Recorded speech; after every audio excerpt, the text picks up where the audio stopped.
Banco Beverage. Proudly serving the Lehigh Valley for over 80 years.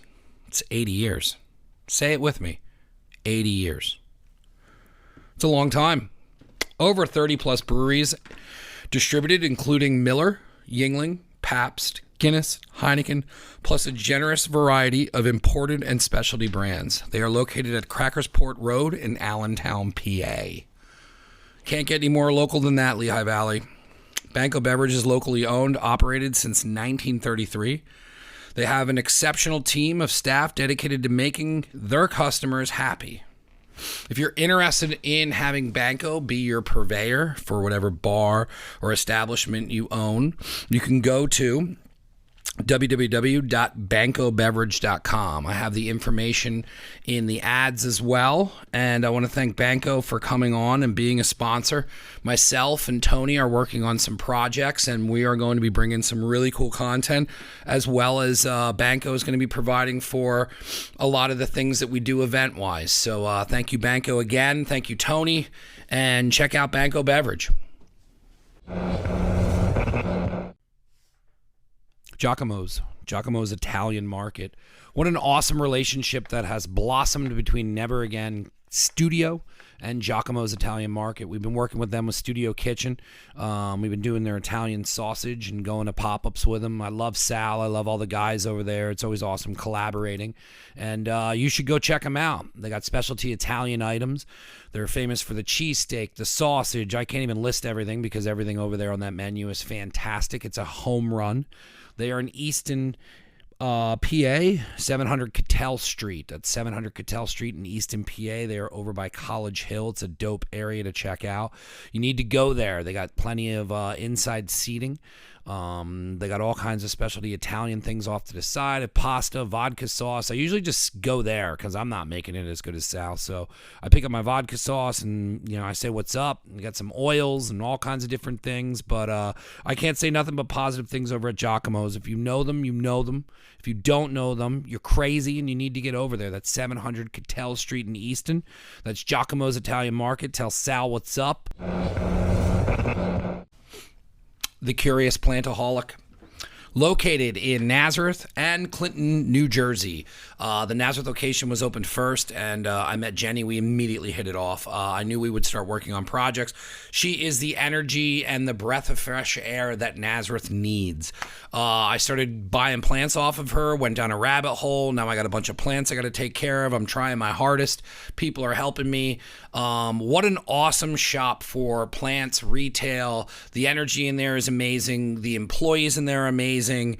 It's a plant and supply store focused on connecting with local communities, and boy, do they do a fantastic job at that.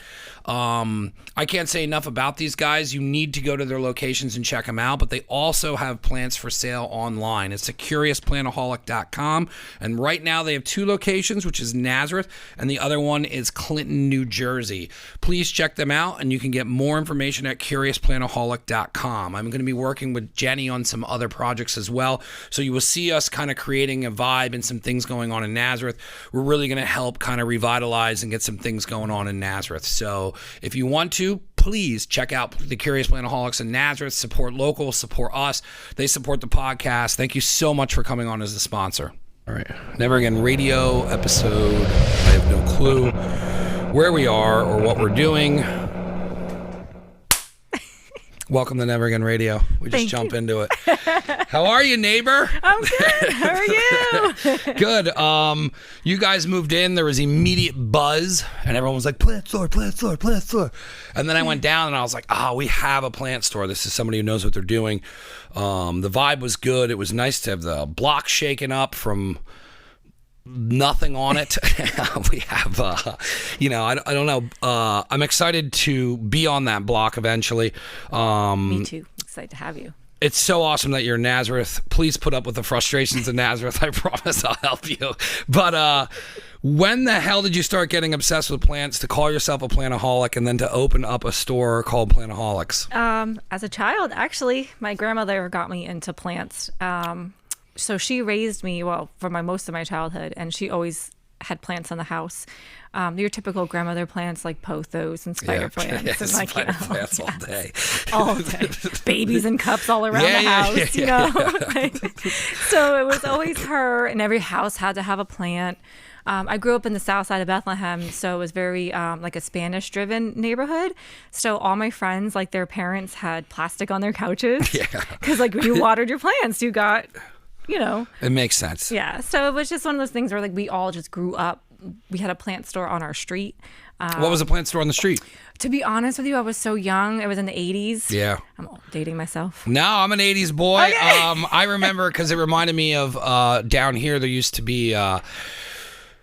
it might have been Sal's, or it was like a penny candy store. And I remember like I'm like, I remember that was like when it was a big deal that somebody had a soda machine around. And it was like, you could get 7-Up. So, it was simpler times, which is crazy because back then it felt like we were so much further than when my parents grew up. And I feel like that's where I'm at now. But I still remember going in there and it was, the glass, and like I would have pennies and I would get one Swedish fish for the penny. Always but they put it in the bag, and like it was the whole process of doing like that old store. So that's kind of when I pictured when you were saying the plant store. Yeah, because it eventually became a laundromat. So it was small. Always. And it's funny because down the road was a penny candy store. Yeah. So we always rode our bikes and went to the plant shop and then the penny candy store. Yeah. So that was kind of like we grew up in a, neighborhood that everybody had plants. You just had plants.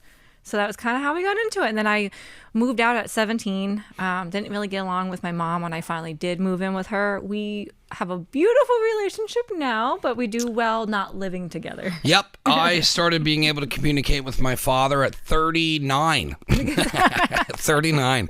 We had a moment down here, and I was like, I'm tired of getting in fights with you, and he's like, me too, and I'm like, well, we should stop, and he's like, well, why don't we? It was like literally out of a movie. And then I was like, I don't know, I think it's hard for us to say these things. And he's like, it is. And I was like, cool, let's not argue anymore. And he goes, all right. And then we have not argued since. That, and that's my mom and I. We're the same people, and we bump heads because we're so much I didn't know until I was older. I was like, oh, my dad's arguing with me and fighting with me is because we're the exact same person, and he knows I'm going to make all the mistakes that he did. Yep. And he's just trying to help. But he's picking the wrong way to talk to himself.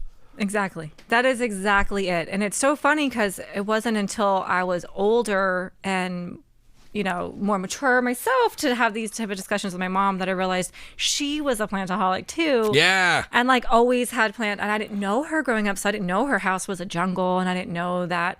Clearly, it was just in my DNA from both sides, my dad's side and my mom's side. So it was really neat to kind of, watch her grow her garden outside and inside, and learn that she was always into plants too as well, that we kind of had that little connection. So now it's fun. Like we trade off plants and cuttings and that's things. Cool. And like she often jokes around and thinks I don't work though.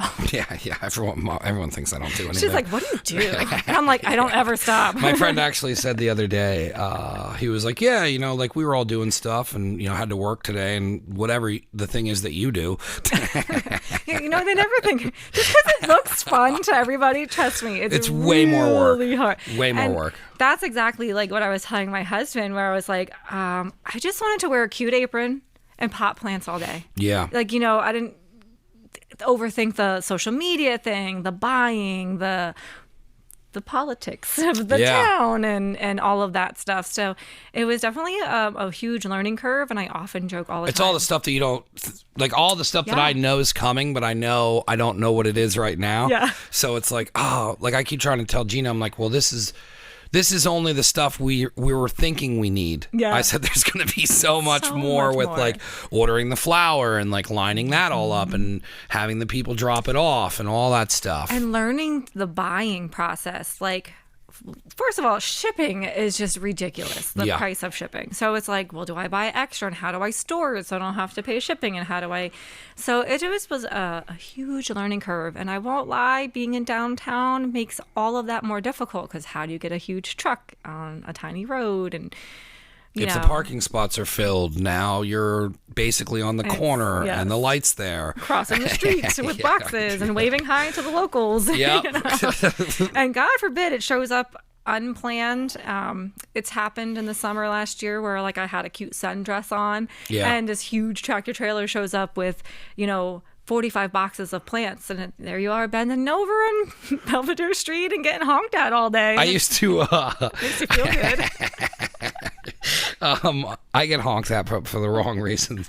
I used to work at Home Depot when I was probably 19, 20, and I worked in outside garden. So I was the guy who ran the forklift, and I used to unload the plant shipments when they would come in. Oh, that's fun. And it was very much the same way where, hey, a truck might come in today, and then it wouldn't. And then the next day, you'd be like trying to figure your day out. And then they're like, yo, Mike, you got to unload this. And I'm like, what? Like, they're here? It's my favorite. Yeah. And whenever they do show up, it is during at the worst time ever when there would be traffic. It's not early morning. Hey, let's get this done. It's like, oh, I added you on to the end of my route because I didn't have time yesterday. So here is the worst time ever for plants. We often... Believe it or not, I actually messaged some of the local owners of other plant shops to see if they had this similar issue. The truck drivers will be like, oh, well, the shop that I was supposed to drop off before you closed early and they just won't come back for their delivery. And I'm like, I have $10,000 worth of plants on that truck. Yeah. I'm staying late for it. And like the trucks are supposed to be like temperatured and all that stuff. And they are. Yeah, they are. It is definitely interesting. How it all works is they are like in the summer they're heated and in the summer they're air conditioned and then the winter they're heated, and then when you order them from Florida they soak them before they come, so you're just like, oh, the faster they're off the truck the better, so it's very stressful.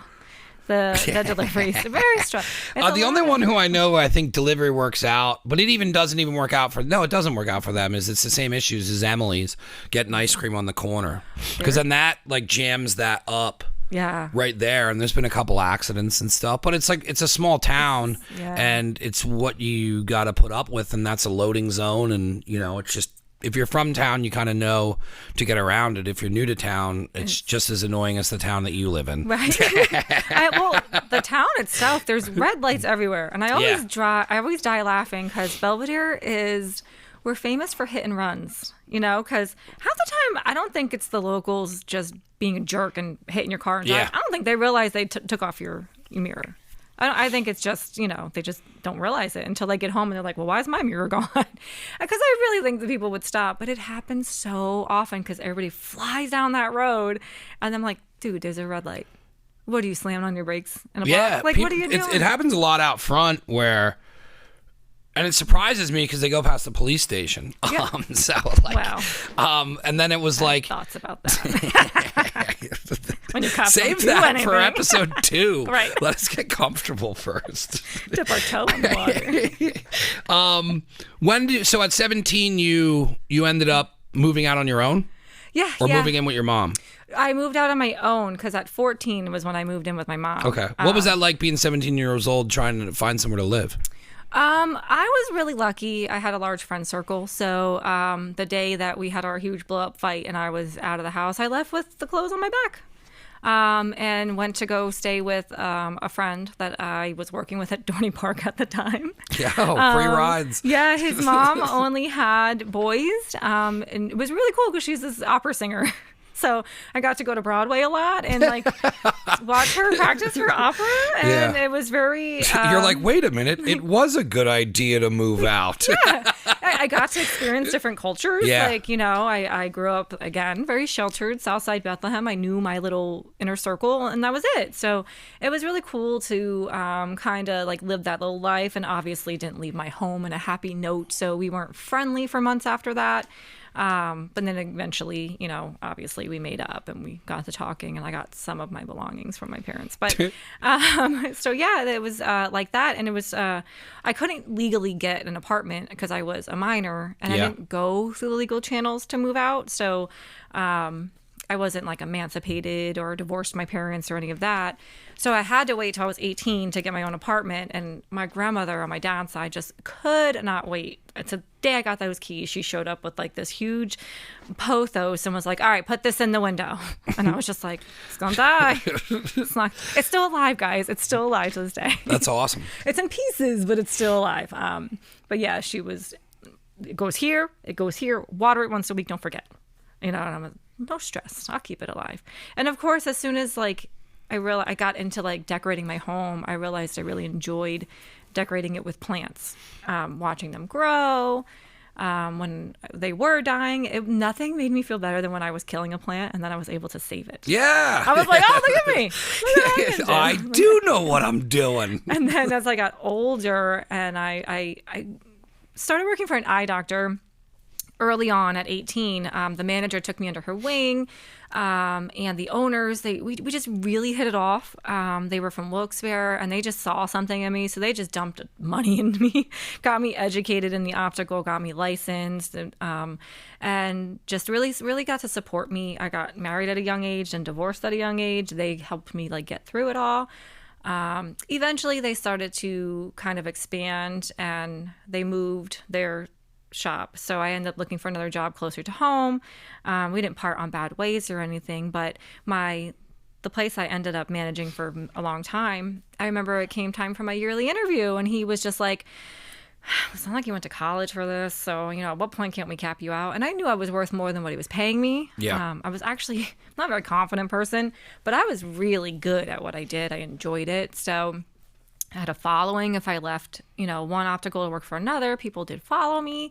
So I was like, all right, well, if you're not going to give me a raise because you met your cap, I need to go back to school. I need to do something. I don't want to stop here. I want to travel. I want to do things. I want to have a better life for my kids. So when I went back to school years ago, I went back for environmental science because I wanted to be Captain Planet and save the universe. Yes, you're doing a good job. Right. And then I had a horticulture class, and I remember talking to my professor, and I was just like, why am I killing all my plants? I'm like, what's going on here? He's like, so your grandmother told you to water them, but have you ever checked them for bugs or diseases? And so the more I learned in his class and the more I connected with this professor, the more I realized this is a whole science. And this is fun. And I wanted to take it to another level. My friend and I were really into plants, and we'd have to drive to Philly for plant shops. I mean, there's greenhouses local. Yeah. Did you ever work in a greenhouse? I have never worked in a greenhouse. It was one of my first jobs. I worked for Booz's greenhouse. Do you work for Booz's? Yeah. Oh my gosh. How was that?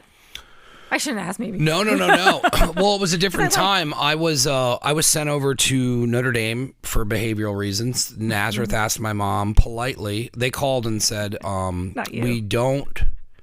we can't tell you that you can't put your son back here next year, but we would prefer if your son was not in our school. That was the last ditch effort the school had.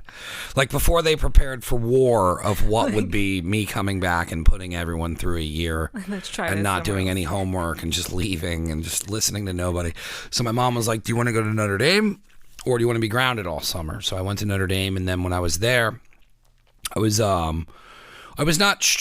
struggling at a point where I couldn't focus, and then because I couldn't focus, I couldn't understand, and because I couldn't understand, it made things frustrating. So I just wanted out of school at that point, and I went to get my GED, and then I was like, I can finish school. Once I sat in the class, I got up and I left, and it's I was the only kid there. Everyone else was a grown adult, and I was just like, dude, you got one more year. So then when it came to a point of trying to figure it out, there was teachers that would try to work with me, and the one was Mr. Mazza, I believe his name was, and he was like, hey, we're doing a co-op program, and I was like, well, what's that? And he's like, you take the 4 classes you need to graduate, and then we got rid of all the other stuff, and then at noon you go work, and I'll find you a job. Is there something you want to do? And I said, I'll do anything. And he said, all right, well, I found a greenhouse, and they're looking for somebody that they can pay part-time to come in here and do it. And I went and I talked to the owner. I actually want to go back because it would be a cool podcast to do with them, just because I haven't seen them in so long. And what was crazy is I worked with a woman who had worked with my father and my grandfather. So she worked for 3 generations of Fauerbachs. Oh, that's awesome. So I was like, oh, this is cool. And then I was learning, and it was greenhouses, and you would just, they just needed work. It wasn't like they needed me to do anything. Poke a hole, plant a seed, fill it, do that, keep doing it, don't screw it up. This is how it's supposed to look. Turn a fan on, it's hot. And then the one day we got to, he had daughters, and they have horses, and then he was like, "Hey, I'm gonna need you to clean the stalls," and I was like, "What?" No. So then he was, and I don't mind work. Your daughters can do that. Yeah, they did not. I did. And then like you would have to take this wheelbarrow of horse manure, and I would take it out the back, and then I'd have to wheel it up a ramp. So it was just a board, and it fell a couple times. But then also, when you would have to get in with the horses, the one horse would kind of come at you and nip. No. So you'd just be running with horse shit up a ladder. I just imagine horse shit all over you, just flying in your face. Well, what sucked is like when you're not going to not get it on you. So you're going to have, your shoes are going to be covered in horse shit, and you're going to have horseshit outfits that you wear to shovel horseshit. Well, I had to take those outfits, and you would take them home, and my mom would wash them, but they still smelled like horseshit, and I had to put them in my locker with my books. So like I would. You were the smelly kid in school. I was not. So then I did that, and then but I got through my last 2 years of school, because the way I looked at it is I went in, I had 4 classes, I had lunch, I had gym, and then I left. And then my dad would pick me up, drop me off at work. And the whole point of the program was people who weren't going to go to college and were going to be out in the workforce get used to the workforce. And I worked there for the entire school year, and I enjoyed it. It was cool. There was a lady there who was very similar to you, was just very into it, and she was there, and and then it was just you planted, and it was the cycle, and you would watch all these things come to life, and then they would put them out. What's that? Your business? How long have they been? I was 16, 17. Because they'd be neat to interview for the plant boom. Yeah, they've been around forever. Yeah. So we buy from a place in Gettysburg that I love to go to, and they've been open for, what'd she tell me, 80 some years.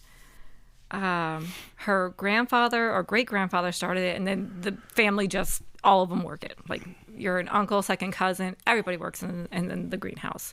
So she was telling me that in the 70s there was a big boom, and then there were times where they thought they were going to have to close, and then this past 2 years has been insane for them, and they just can't keep up. So it'd be interesting to hear what Boozes has to say about it. Yeah, and then watching them seasonally too, because then they switched over to Christmas wreaths, and then they pretty much kept it open as long as they could. But he wasn't, he didn't let me slack. He was there to teach me the job, and it was hard work, but I liked that. That's the way my father was. But then I remember I had to ask off for prom, and he's like, "Yeah, you can have off for prom." But I was just like, "Oh," but it was it's preparing you for work experience. But I've never been back since. But I always drive by, and I'm like, I should stop in and see if he even remembers me or anything like that. But I worked a greenhouse for a year. And that was my first kind of introduction into plants and soil and making sure things are correct and just planting seeds and actually watching them. And I was young and don't retain all of it, but he would explain it's like riding a bike. Yeah, so but it was literally greenhouses of the trays, and then you would go in and water it at specific times and then close everything up, make sure everything was good. It's a really cool process to watch. And it's nice to know that they're plants completely come to life. Yeah. Not a lot of greenhouses up north do that anymore.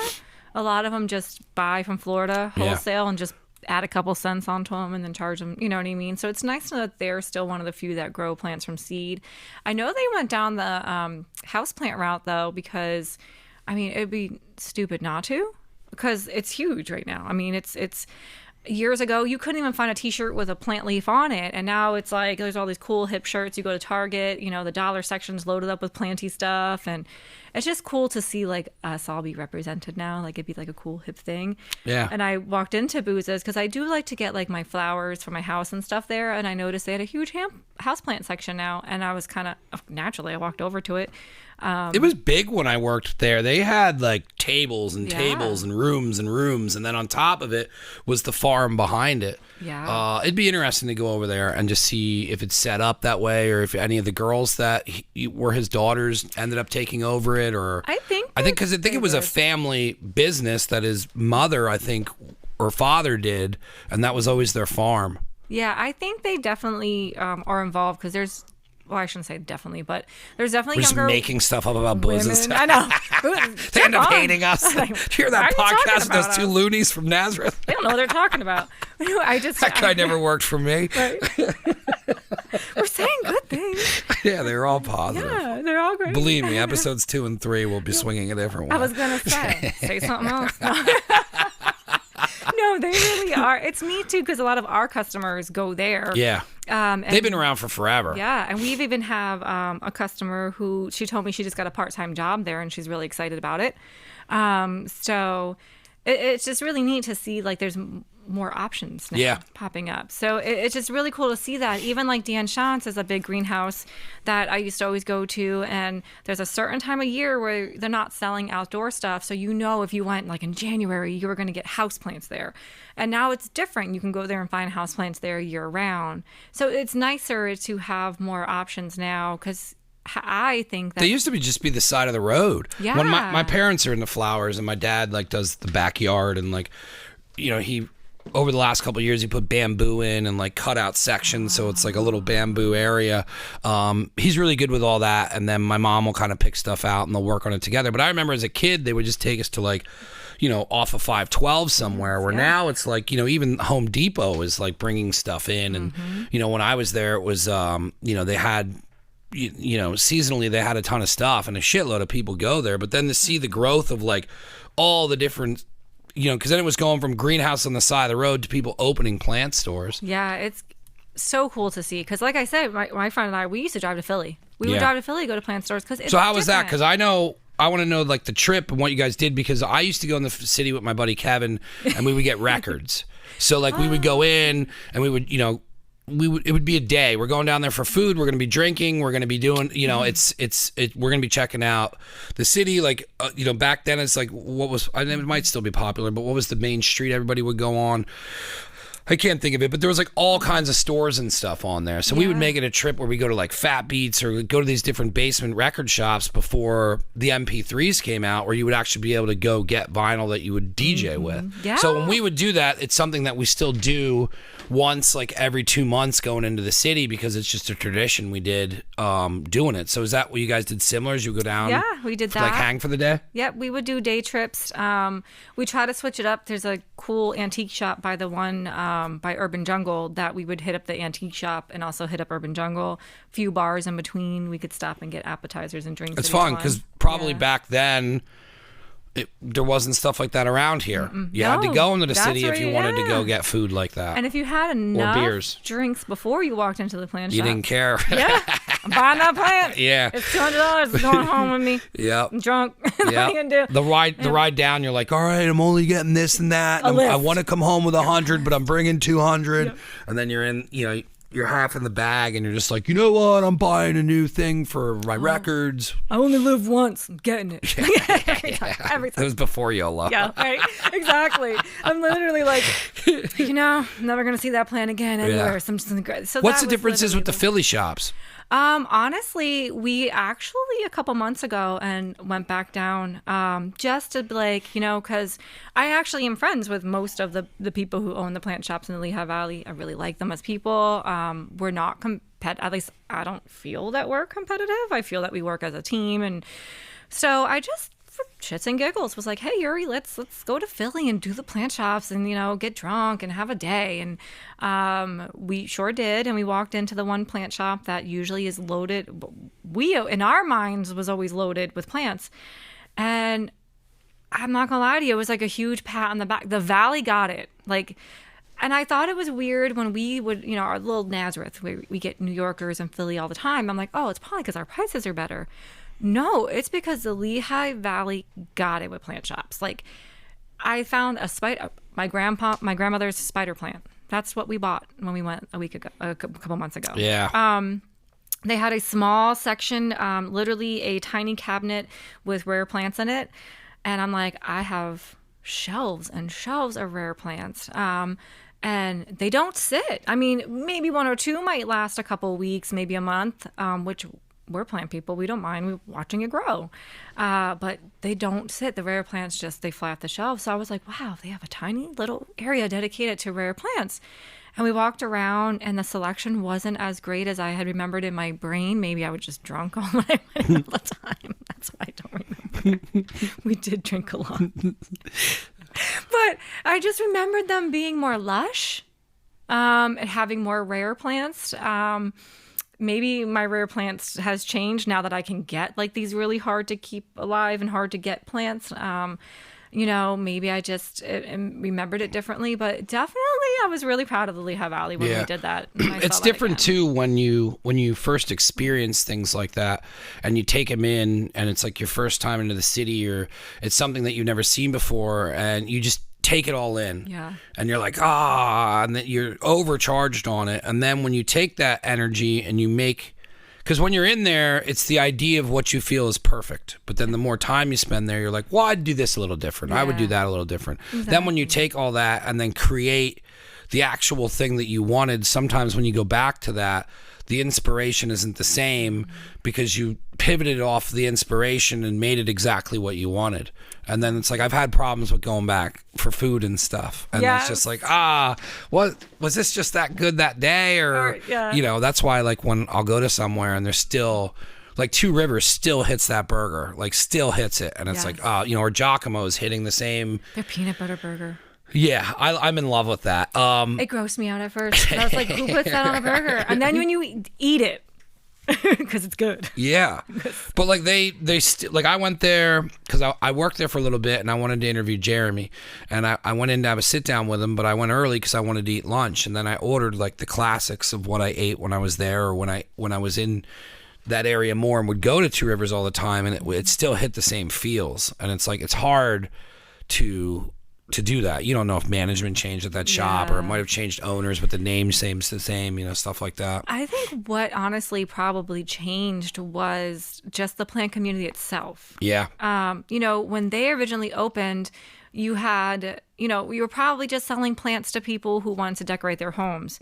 No, people are collecting them now. Now they want we have people who are into, say, Hoyas, and they want every single Hoya there is. And it's just impossible. There's thousands of different types of Hoyas, but they want every one of them. And if and it's like the Pokemon, gotta collect them all, That is like that with plants. Right? You gotta watch. Now that you point that out, because I was doing that with Funko Pops, and I was like, what are you doing, bro? Like, you don't got any, because I used to have like tchotchkes all over the place, and then someone was like, take all that shit off the table, and then I was like, oh, that looks horrible. But I had it there to make me feel more comfortable because it was so awkward for us to do video. It was so weird in the beginning, and I'm like a normally shy person that like, you were hiding behind. If I'm in my environment, I can definitely be Michael, but that's because everything here makes me feel a specific way. But if you take me out of this environment, it's I like have a drink to calm down a little bit. But it's like I was hiding behind the tchotchkes.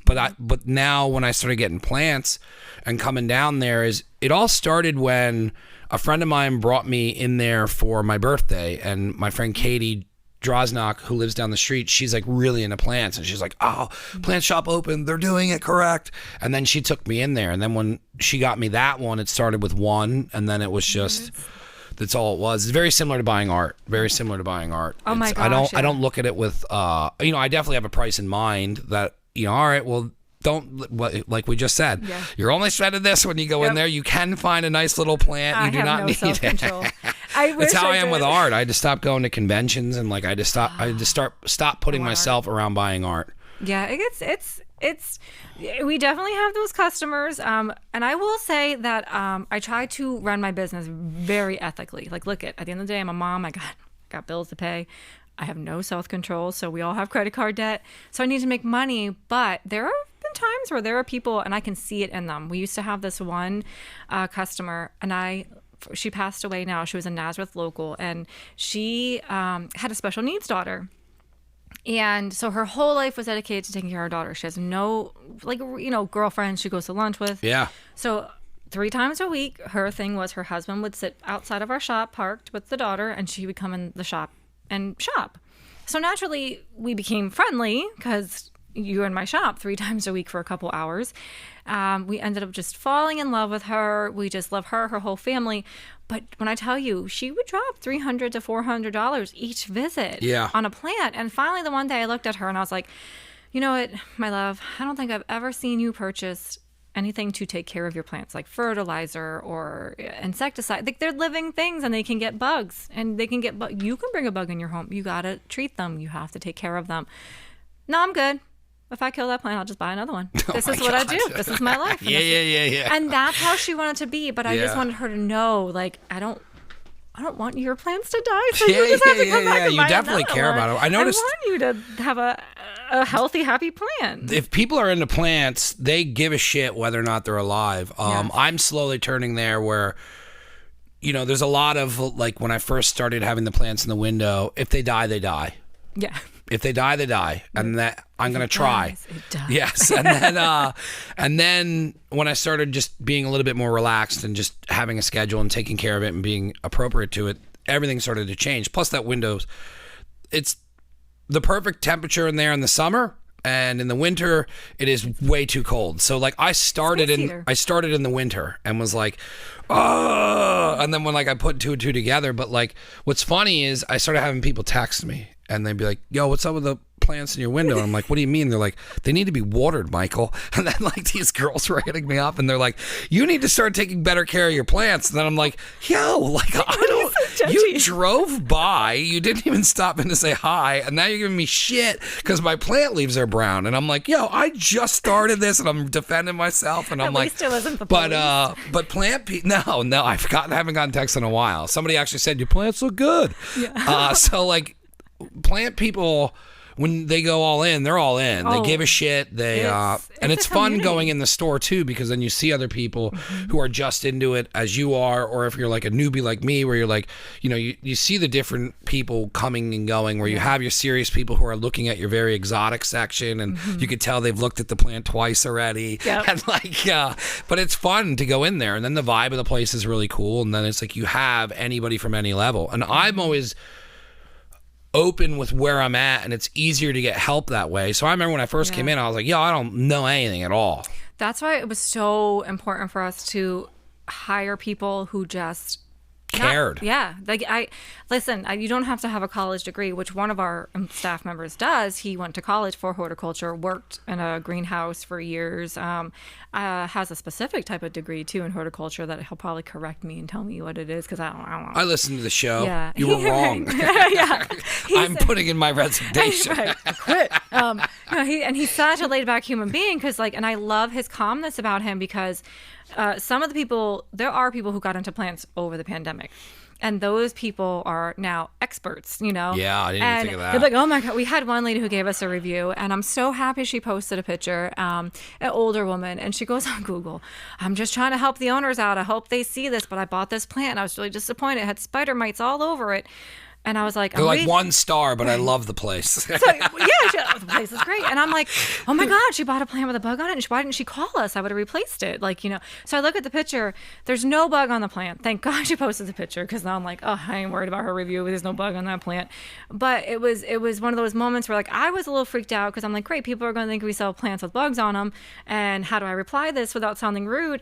And Anthony, with his calmness, is like, honey, everybody's going to know that's not a bug if they know plants. And that's just how he is. He's so has like a laid back vibe to him. That's how you got to look at stuff. Yeah. Otherwise, you get wrapped up into things. You start getting into arguments with people. Like I watched when I worked with food people, like some woman gave a review, said they loved it, but then gave it a bad star and was like, oh, well, I didn't really know that that mattered that much. And then they're trying to call Google and they're trying to get the lady to come in and give her a free coupon and just reply nicely. Yeah, and it's just the rabbit hole you can go down dealing with that kind of stuff is a nightmare. It took me a while to not obsess over reviews. I mean, knock on wood, that was the I'm not looking at any. Right? Yeah, no, it was literally I'm mentally horse blinders. I said, Gina, you can do all that. Yeah, because and that's what I do. I let them I had to put horse blinders on, just like you just said, because it became Yeah, so she's way stressful. better with that stuff. I'm like, I can't communicate with people. I'll just yell and break stuff. And it's similar, like we got so technically we did have one bad review before that because I did an interview that I probably shouldn't have done, but it was the New York Times. And when the New York Times walks in, I'm sorry, not the New York Times, the Wall Street Journal. When the Wall Street Journal walks into your store and was like, I want to interview you, I didn't even ask him what it, I was like, yes. And then afterwards, he's like, well, it's about politics. And I was like, oh, that's dangerous. I don't know if I can do that because of, the town I live, my shop's in. I mean, the climate with everything with that is... avoid. And it's like that with a lot of stuff where you can't even voice your opinion on things because it's not worth the argument that everyone went through for the last how many years where, I don't know, I think people are just tired of arguing with each other. Yeah, that's so then it. you just end up having to just keep your mouth shut just because you don't want bullshit because you said one thing about something you believe that isn't explained correctly in an article that somebody else is writing about your opinion. Yeah. It's impossible. It's impossible to have that not written anyway for it to be taken wrong or overly correct. I truly think that happening on social media is what created this beautiful plant community, though, because everybody's Facebook's feeds were, let's be honest, like I remember at one point I made a post on Facebook where I was like, can we go back to arguing about football? Yes. Like I remember football season and I'd be like, oh, here we go. Everyone's going to be like, my team's better than your team sucks. Go Eagles, go Red, whatever the name of the, and I remember just like, I think I'll take that back. I think I can deal with that over the argument. But then out of nowhere, my Facebook feed just got so much more pleasant. And I was like, what's going on? And I realized, like, all these people, it didn't matter if you voted for one person, the other person, didn't matter what flag you waved. They were all getting along in all these Facebook groups because of plants.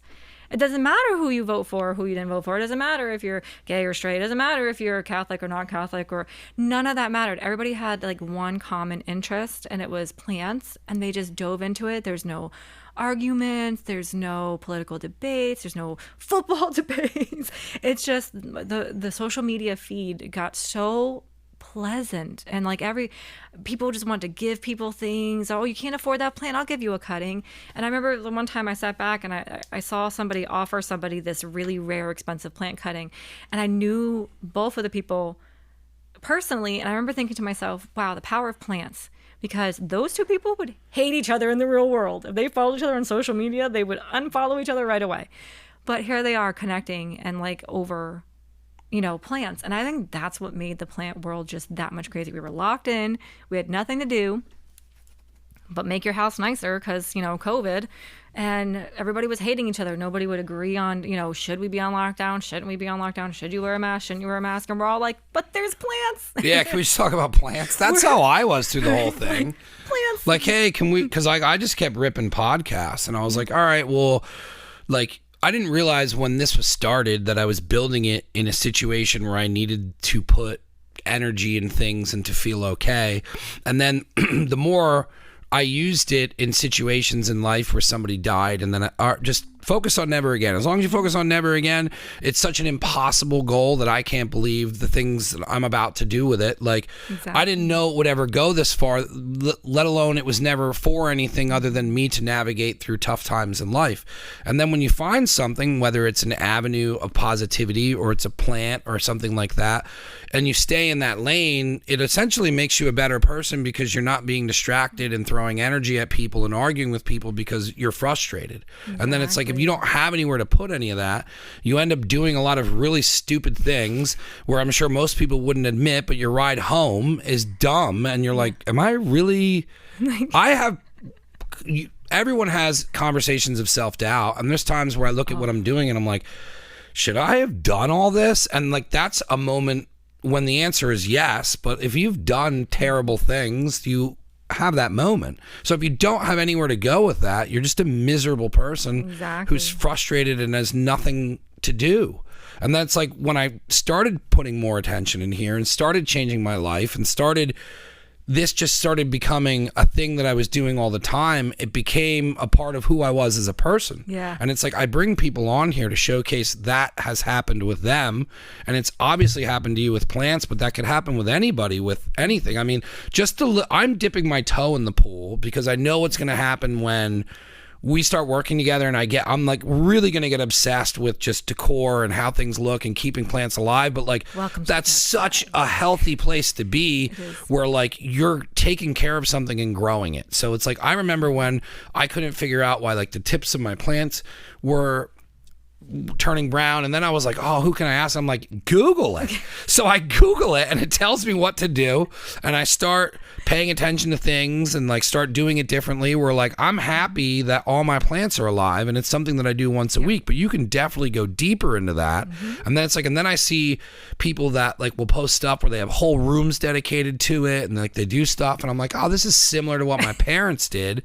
And it's just like, to go down that road and to put everything into a passion, whether it's a hobby or not, is way more of a better time than arguing with people online over opinions that don't matter, because they're opinions, and in real life you wouldn't say this stuff to each other. Exactly. And it's there's actually scientific studies that show that getting your hands in the soil actually releases serotonin. Yeah. So you are much happier. And even myself, I'm an anxious person, self-doubter.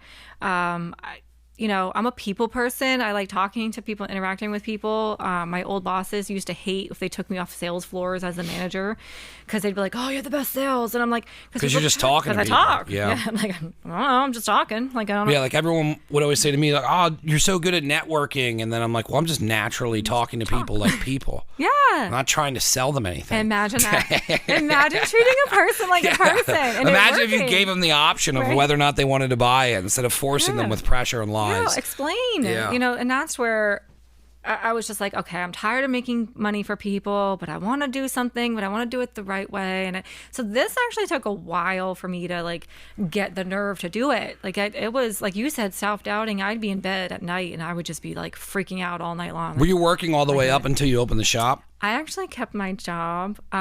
So full disclosure, I loved my old boss, Dr. Werner from WinGap. Give him a little plug there. WinGap. Little Vegas, baby. Hey, look at hit me. that neon down there. I was like, gee, not come by a plant, Dr. Werner.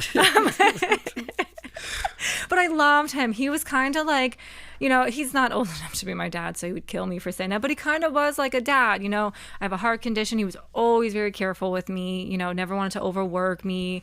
When I went to have a surgery done, my doctor was like, if you do it on a Friday, you get back to work on Monday. And I was like, perfect. Dr. Warner's like, no, you're taking a week off. And I'm like, I'm fine. I'm not dying.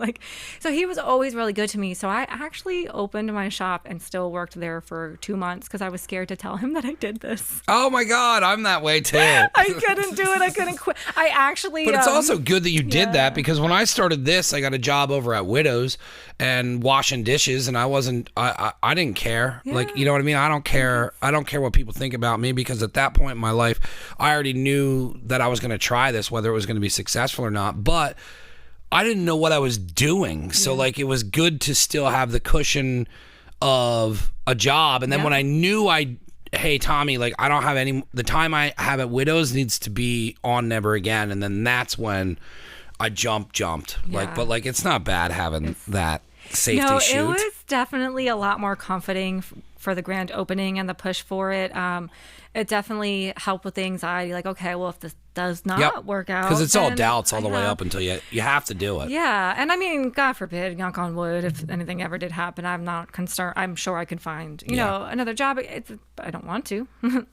Don't put that in the universe, but I could, and that was that having that fallback is nice and a nice little comfort, to have that. But yeah, working your job and managing an optical and running a business. So I had one staff I'm managing that was, and then I had the other. What did he say when you finally told him? Well, we had a good laugh because he actually had me manage. Showed up at the store. Yeah. Well, I always loaded his shop. He has two, one in Walnut Park and one in WinGap, and all the plants in it were always me bringing a plant in and decorating it, and I helped him remodel and I helped him rebrand and rebuild WinGap because it needed it. He's a phenomenal doctor, but he was not doing well in that location. And I finally had to sit him down and be like, do you want a diner or do you want a fine dining restaurant? Because you have shitty glasses here to sell. Like, I can't find a pair of glasses in your office to put on my face. So he let me be the buyer. And naturally, I'm a broke woman that has like expensive taste. Yep. That's how I am. So when I told him that I was doing this, he like sat me down and was like, all right, we want you to succeed. So watch with your buying. Like make sure you buy some inexpensive plants and some rare plants. Like, and I was like, I know, Dr. Warner, I'm already open. I've been open for 2 months. So it was like, it was like a funny, like, he's like, you did what? So it was funny because then eventually I went back in his office and saw him, and he was on my website, and he's like, this is like legit. And I was like, Dr. Warner, again, I've been open for 2 months. What drew you to Nazareth? What was like the allure of the town? So we did. So I actually started honestly just selling plants on my personal Facebook page. And then I created my Facebook group, and then from there started looking at farmers markets.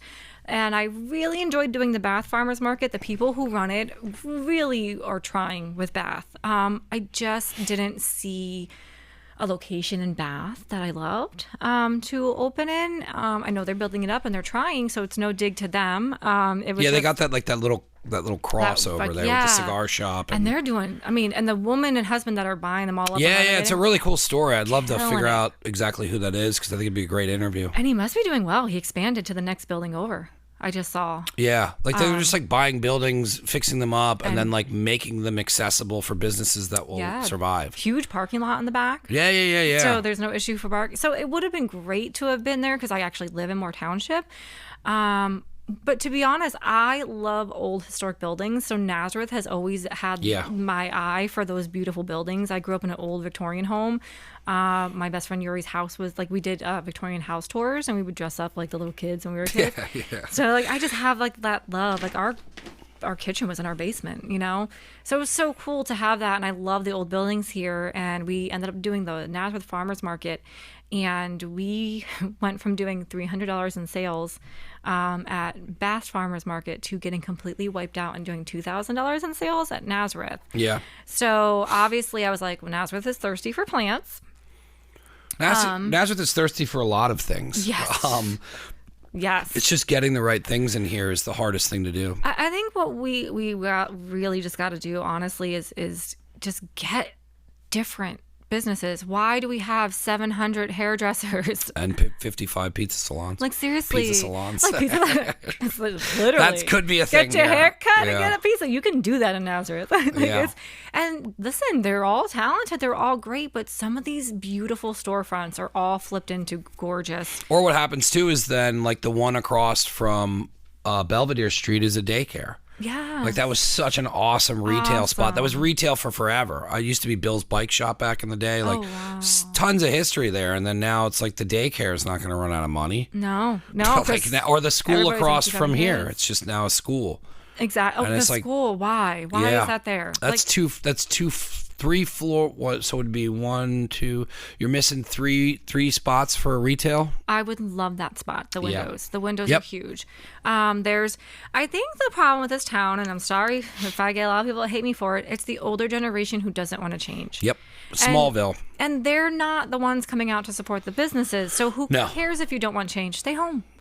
Stay in your little, you know what I mean? Like, we want the change. The 18 to 40, 50-year-olds, they want to walk around town. When the Nazareth does the sip and shops. And they're here now. Yeah. They're not from other areas, and they're not coming here because we have Martin on Main or they're doing something. Like, they're living above the shops. They're living above the shops. There's a ton of younger kids down here, especially above this building. I mean, I didn't realize I was old till I was like, these kids are like living alone. Like, how old are you? And then when I saw the kids coming and going that are a little bit older that are above Nazareth Furniture, they're more career driven people who are like getting their, and I like shoveled this one girl's car out, and she like traveled across states to live here to get a job working for somebody that was locally like a bigger business around here. And I was like, man, like people are coming in. And you see them are moving from California to work at Martin Guitar. Yeah. And you're like, oh, where do we go? I'm just like, well, you're coming from California, get ready for culture. And he's lived in California his whole life. I mean, since he's like 5, his mom moved out there, and it's my husband's cousin, and he's cool, plays guitar, loves Martin Guitar, real cool couple. And I'm like, well, give it time. We got a podcast studio open up. And, it's going to be cool. I don't got you yet, but we're getting there. So, it's just one of those things. And it's just so sad because, you see, since I've opened, there's a restaurant on Main Street that's already closed and reopened into another restaurant. And like, that breaks my heart because literally they opened after us. Yeah. It was great food too. Oh, such great food. But it's the politics in it all, it's hard to be successful in a town where, we filled out an application to host something in the local park, paid the fee and got it denied. But the woman told me, oh, it won't get denied. Market it. So now I'm selling tickets to this event and I'm booking $700 movie theaters. And then I get you were charging for tickets, so we can't have it in the park. And I'm like, well, I got to make my money back for the $700 theater I paid for. And then when you start making comments like, well, all right, well, then how does the Nazareth Carnival do it? Yep. Yeah. How does Nazareth Day do it? How do you shut down the park and still have people come in? They're profiting. You can't tell me they're not profiting from Nazareth Days. You can't tell me that the carnival doesn't profit, Yeah, and it probably goes, I know the carnival probably goes to the fire department. Yeah. But all right, well, why can't we do this somehow where instead of just saying no, be like, oh, well, you need to have this connected to a charity.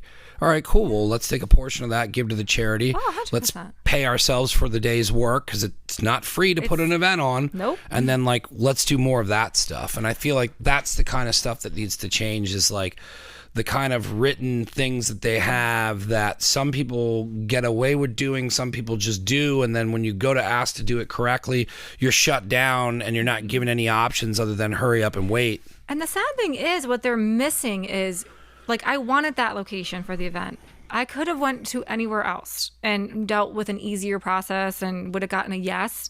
I could have had alcohol at other places. I could have done it somewhere else, but I chose that location because, one, it's in Nazareth, so I'm trying to keep all my support in town.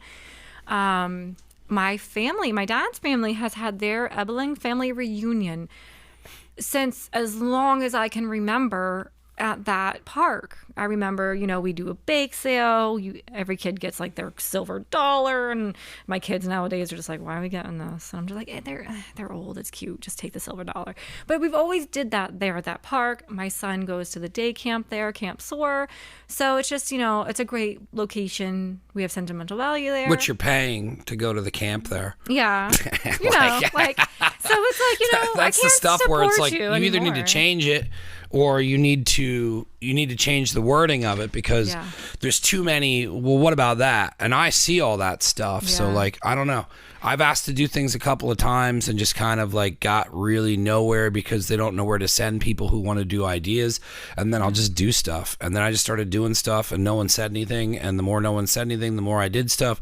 And that's just kind of how I've been working. That's and what then, we're doing. and then eventually you're going to get to a point where you're an asset to the town. And then they're going to be asking things from you. And then that's when you can just start being like, okay, now is this when you wanted to have the conversation of why I can't, why aren't we doing a music thing at the park? I've been saying this since the day we started. There's no way that Bethlehem's not making money off a music fest. Oh my gosh. So, or that's not going back into the community because I know plenty of people that own, I went down to Pat's Pizza and Bistros, he had to pay to be there, but that's Did you get the meatball on a stick? No, I got drunk and then I just like to walk around with balls on my stick. Yes. No, he was doing pizza and then I helped him make a dish in the big pan he has and and then cool. I was like, I need to get out of here. I've been drinking and I just keep sweating and I'm drinking more now to be hydrated and my beer's warm and I just headed out. Yeah, it's Music Fest. So what you're supposed to be, sweaty and drunk. That's Music Fest. I liked going down. I haven't been down in a while, so I was hiding beers in the alley and I did. I was like, I'm not doing this any other way. So I brought beer and then I was like, why didn't you bring more? Because these beers are $19. Well, no, this is what you. I'm from Bethlehem. This is how you do it. Born and raised. Okay. You buy one Music Fest mug. Yep. You keep filling it up. Keep it forever. Take a backpack. You just keep opening and putting in the backpack. We had to buy a new mug this year, though, because the 7-year-old was like, I don't have a mug. And we're like, all right, let's get you a mug with lemonade in it. But, that's what we do. We don't spend $19 for a beer. That's outrageous. Yeah. Sometimes I'll go to the Wooden Match, and I'll load up down there just because I like the Wooden Match. And I went over to that area. Mind Leaf CBD was over there, so I went down and hit up Mine Leaf and Pat's, and was just kind of hanging out. But Good spot. It was a good time. Yeah.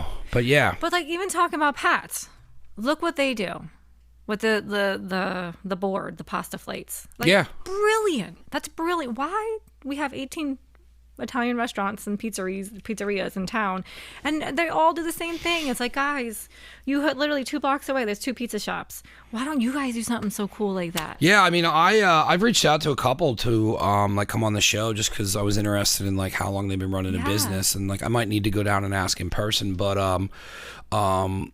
like there's been times where I've like gotten pizza and asked for it differently, and then like people start hitting me up and they're like, yo, I called down there, like why can't I get that pizza? And I'm like, I don't know, you gotta like ask a specific way. So it's like some of them will like cater to that, where it's like people will see stuff and then call and you can ask to get your pizza. But I think sometimes it's just an older generation, and then and like because I ordered from Toscana on Saturday because we couldn't drive because it was after Martin on Main.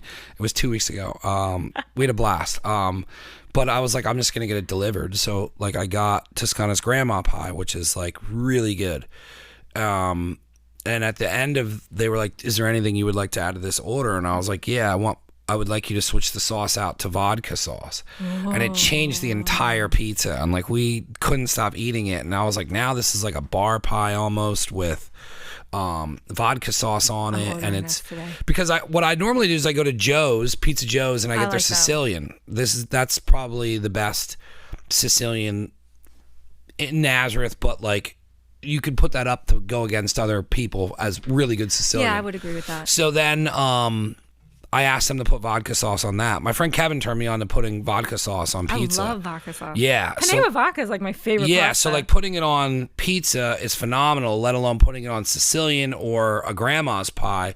And it makes both of their pies like ridiculous. So why are they not making it? I don't know. I mean, I don't know if I like could approach them and be like, hey, like, do you want to like promote this thing? And I hate stuff like that. But I don't care if you call it like the studio pie, but leave my name out of it. But like, that's what I want to kind of do is like bring people in like that to the new studio and be like, yo, like why don't you come in and like make this pizza and like we'll film it, and then you could you can promote it, and like you can start getting. But then there's also like what's also crazy is these places are slammed and they haven't changed what they're doing. Yeah, because they don't have to. They don't think they have to. They're like, we're so busy. Yeah, but and then when you're at that point too, it's like you got like 15 to 30 employees, and you have. So Nazareth's a food desert. That's not a secret. Like that's what we call it, because we have 2 shops. The other one's in Clinton, New Jersey. Yeah, you guys are spoiled. That's like so spoiled. I mean, you name it, next door to me, behind me, everywhere. There's food. And good food. So it's a little hard when we come. When I'm working in this shop and I'm just like, oh, I'm so hungry. But I was actually just talking to Brandon about this morning because, believe it or not, like Nazareth is way busier than Clinton, and Clinton is a tourist town. And I shouldn't say it's busier. Clinton's definitely a busier store as far as foot traffic goes. Like, but they're not plant collectors. They're not plant people. They're decorators. So they're coming in. They're buying the $10 plant. The sales average at like $15, $25 there. If they're getting a pot too, we can get the sale a little more expensive. But Nazareth, we're doing better, because it's all the Lehigh Valley plant people who are coming into Nazareth. So I was telling my husband this morning, imagine if we could build Nazareth up to like a mini Clinton where people are coming here like a tourist. You could. It's got the look. Like literally, right? Like now taking all these shops down here who are doing okay. They're doing okay. They're surviving. But now you're going to blow up because now you have foot traffic. And even if you have 25 looky-loos, but 5 of them bought something, that's 5 more customers that are going to come in and buy it, because there is that part of being in a tourist town. And they'll come and they'll buy the pizza as well, but they'll also be able to go over to any of the other food spots or go grab something, and it doesn't matter kind of things overlap each other because there's tourists. Look at Doylestown. Yeah. Exactly. It's like there's a bunch of different stuff down there, but there's also a bunch of stuff that's the same. It's just when you have just a bunch of stuff the same that's only set up if you live in Nazareth and there's nothing for people to come into town, there's really no point. I mean, the only traffic you really get anymore is like The brewery brought a lot of traffic when it first came, but then you saw like that's less. And then it's like you have people coming in for you, but then it's like you just kind of see where it's just like, man, like it just needs a couple more things to just really just pop and just start bringing it in. Our shoppers, man. Yeah. They will walk around if you have. Well, that's what I did when I went down there on my birthdays. We spent time there, and then I said to Draws, I'm like, man, I wish we could like walk other places. And she's like, well, let's go over to the Mediterranean spot because I had just opened. So we went from the plant store to the Mediterranean spot, and it worked. And then it was like cool. And then at one point, I felt relieved that I didn't have to go to Easton, Bethlehem, or Allentown to walk around and get food and buy something. Well, we have friends that we call them the owners of Jim Thorpe. They own a real estate business in Jim Thorpe, and they were born and raised. They up and down the streets. They take you down alleys into restaurants you never even knew existed. So they'll come down every once in a while just to visit, and like we'll go do lunch afterwards. And the first time they came down to visit, I was like, okay, let's take a walk. And right when Merson had just opened, but I know these guys, so I'm like, oh, they want to go to the brewery. So we walked over, and it's like, oh, the brewery's closed for lunch today, so I guess we'll go over to, You're right. Sorry. We'll go over to Merson then. I was like, sorry, there's no beer guys there, but, it's fine. They ended up loving the food at Merson and couldn't wait to come down and get more. But every time we get people that are coming from out of town, they'll post in our group, oh, where can we eat at? And I'm like, well, we got Pot's hot dog, we got Joe. Or you end up sending them to Easton. Yeah. Always. I'm like, if you go to Easton, you can get, because if you're spending the day shopping, first of all, Pot's hot dogs is a staple. Like I love. You should come with. They're doing a grand reopening. I think the daughter has it now. Yeah, she There's does. a ribbon cutting next week. I have it in my calendar. That's the only thing I put in my calendar. I want to go with you because hot dogs. I need it. Give me some gaggers. We have blowout fights in my house on what is the best hot dog because my husband grew up in Jersey. So so he's probably hot dog Johnny's. I got taken to, and it's good. Yeah. They're all different. Not. They're all different. I stopped fighting with everybody about hot dogs. Good.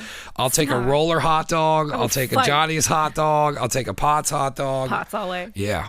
But see, when you put it in the bag, it all comes together, which I was explaining what we do with the burger. Yes. When I was like, I got it. I need all the greases soaked in. Like, I'm not going there for the health. When it lands that way, and it's not easy to build a sandwich that way, and it just kind of happens, like when I was doing the burger and was paying attention early on, I was like, you got like a Pot's thing. So you could do hamburgers like Pot's. And then like you can just rip it the way they do, but do it at night and do boardwalk fries and just sell it at a reasonable price. And just, there's nowhere to get food at night. And when you unless drive it's the by same Pot's, places. you're like, I'm hungry. Yeah. I need a hot dog. Yeah. Like that's like, yeah. So it doesn't matter. It's cash. You figure it out. Right? It's like one of the last dying things that you figure cash out for. I wonder if the daughter's going to change that.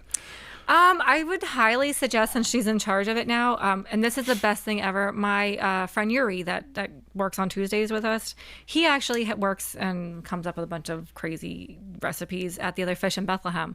They are cash and Venmo. Yeah. That's all we do for pop-ups. Because you don't have all the fees with Venmo, and it's an honor system. They're not hovering over you and making sure that you're like paying. And knock on wood, I've asked him, I'm like, how's that working for you? Do people actually like pay? Like, are they, because like there are times where I'm like, I don't know, we're all paying at the table. There's 10 of us here. Did they all pitch in? Like, I don't know if they pitched in for a tip. I know I did, but like, did they? And he said with the honor system, they've not, knock on wood, had no problems with it. Yeah, anytime everybody paid at pop-ups with us, it was always just like, did you get it? Yeah. And then, or if you turn your phone on, it'll make the cash sound when it comes through. And just have the QR code right there and so simple. Scan it. That's what I want to do with Plants at the Coffee Shop. Just bing bong, it's done.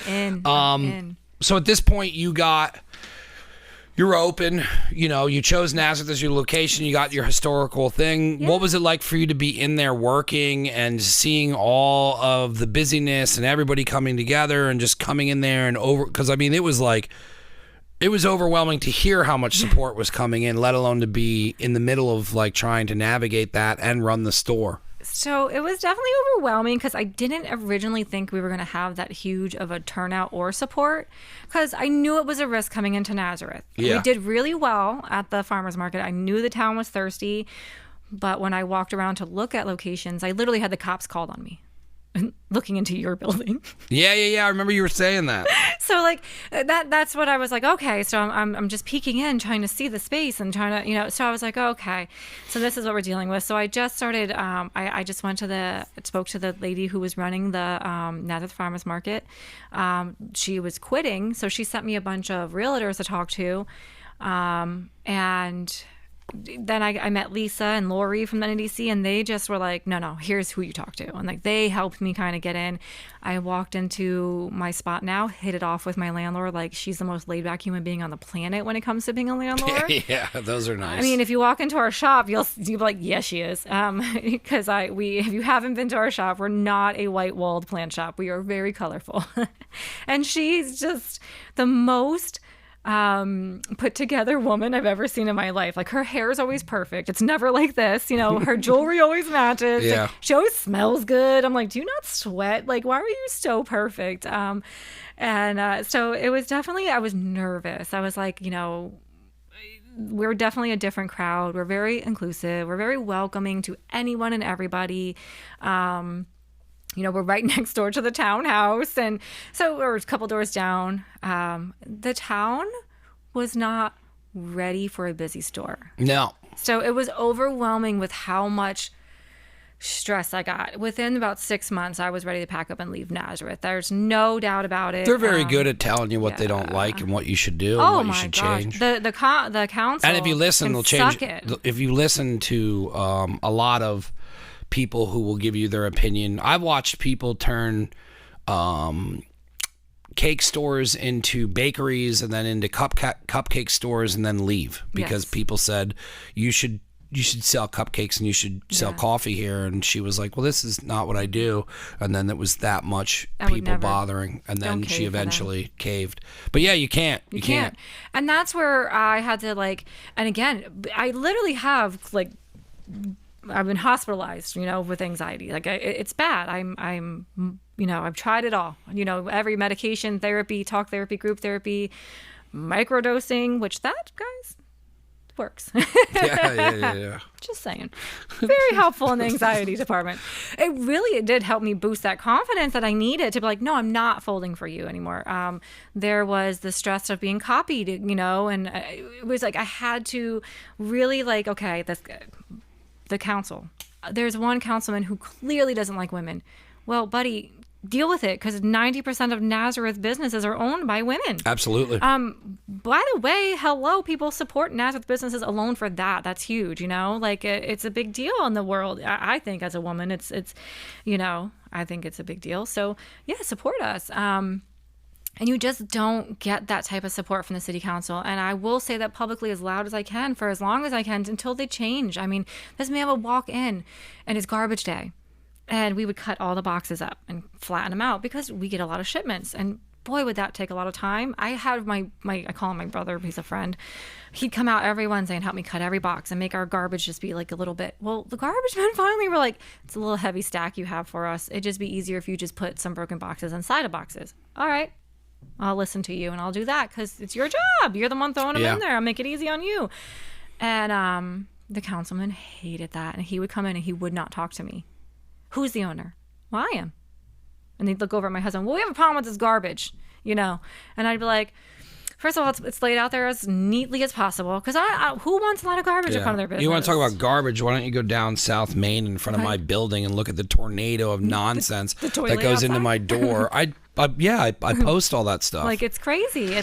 There was people who left a trampoline down here for forever because they moved out and left all their bullshit there, and then everybody, including people driving in town, saw it and no one did anything. So I started making content on it, and it sat there for a month. We had a trampoline in the middle of the street. And that's the stuff where I'll pick up after stuff, but it's come on, man. What are you doing? They gotta and I hate to see it because I really do. The few landlords I've had interactions with have always been really great to me. I've never had a nasty interaction with any of them.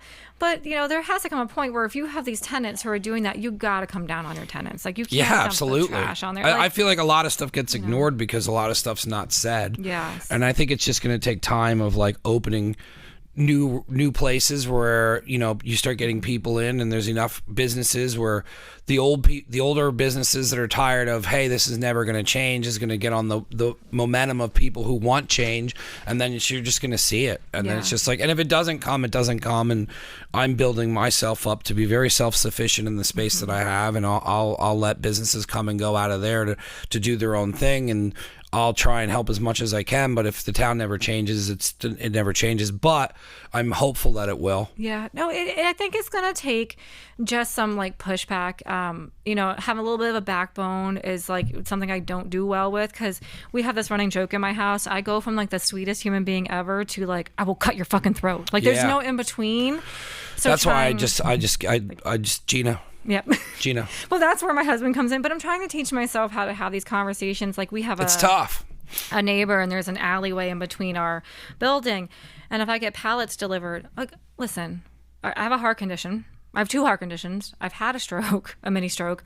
I've had, there's some things going on, physically with me. So I can't lift a heavy pallet, walk it all the way back behind my building and dump it back there. And then on garbage night, come on out and take it.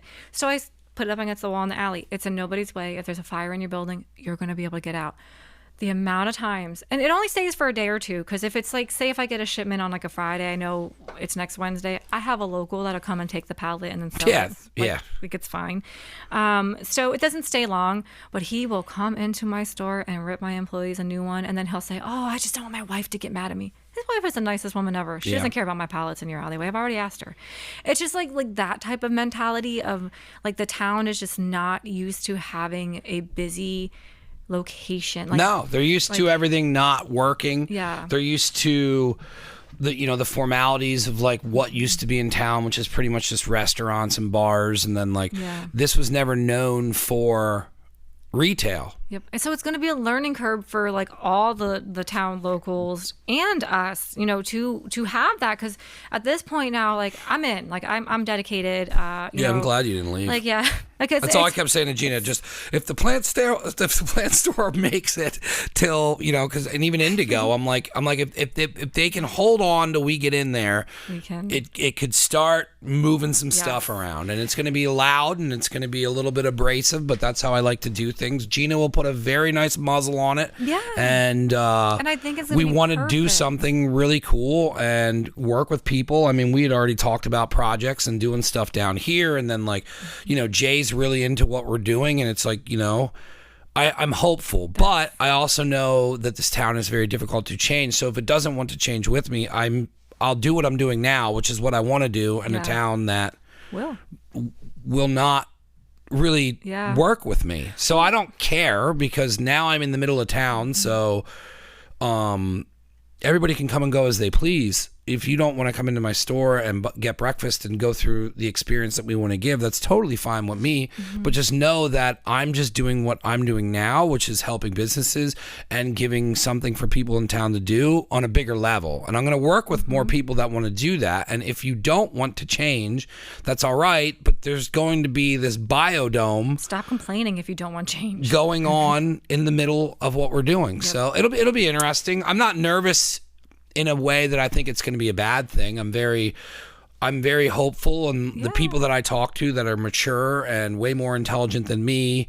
are pointing out things that could potentially happen on a positive side, where I'm like, cool. If that touches and makes things happen, that's great, and I'm for it. But this is here for people in Nazareth who want to come in, and if they want to be here at 6:15 and they want a bagel that was just made 45 minutes before they walked in and it's still hot, and they can have it with a cup of tea and or a cup of coffee, and somebody sits with them, and there's plants everywhere and they want to buy that plant, and there's art, and I can facilitate things that other places in town are afraid to do or don't want to do, then it's here. Yeah. So it's like, if you're not going to allow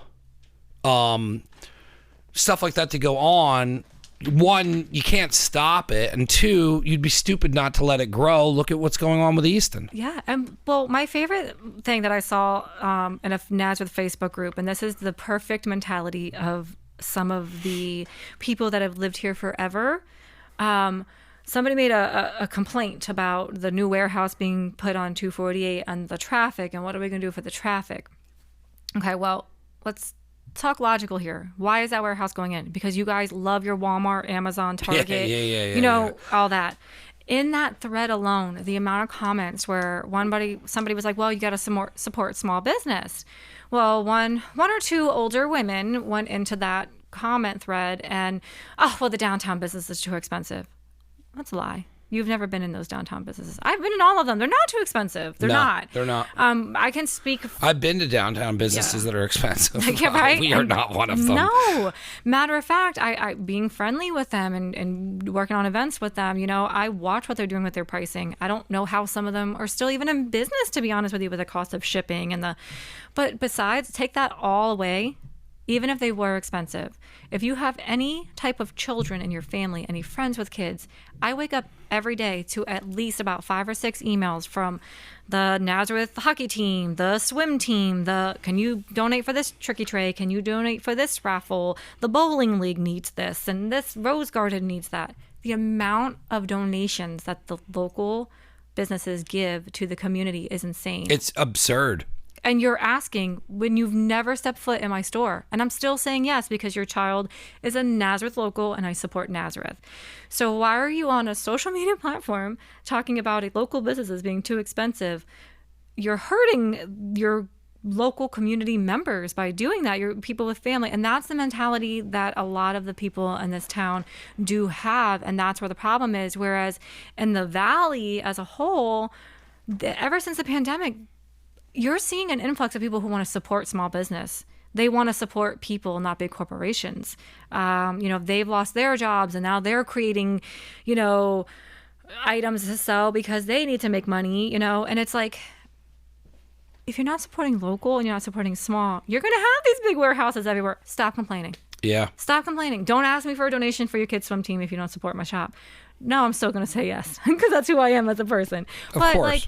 I just, the audacity sometimes when I see those comments and that mentality. I stay out of it. I can't. I can't. I don't comment on any of it. I can't read it. I get too emotional over it because I care too much about what I'm doing, and then I'll just. You've seen. Most of the people I work with, you see me pop off and be like, "Well, all you need to do is this, and the whole fucking problem will be taken care of." And then I'm now frustrated, and then it's coming from a source of somebody who's like eating potato chips and checking their email, and they're like, "Oh, what's that? Oh my God, I would never support small business because they had one bad experience at Lily's Tacos 70 years ago." Exactly. So it's like I have to stay out of it. I'm fully prepared to be put into that next. I don't want to deal with a lot of that. I plan on dealing with that the least. I have way better things to offer and to do with my time than to sit there and go back and forth. And it's absurd what people write. People will screenshot things and be like, "Dude, do you see this?" And I'm like, "Dude, why are you in that page?" Why are you? I always giggle whenever you see something on social media, like from an entertainment magazine, and they're the Kardashians. That's my favorite.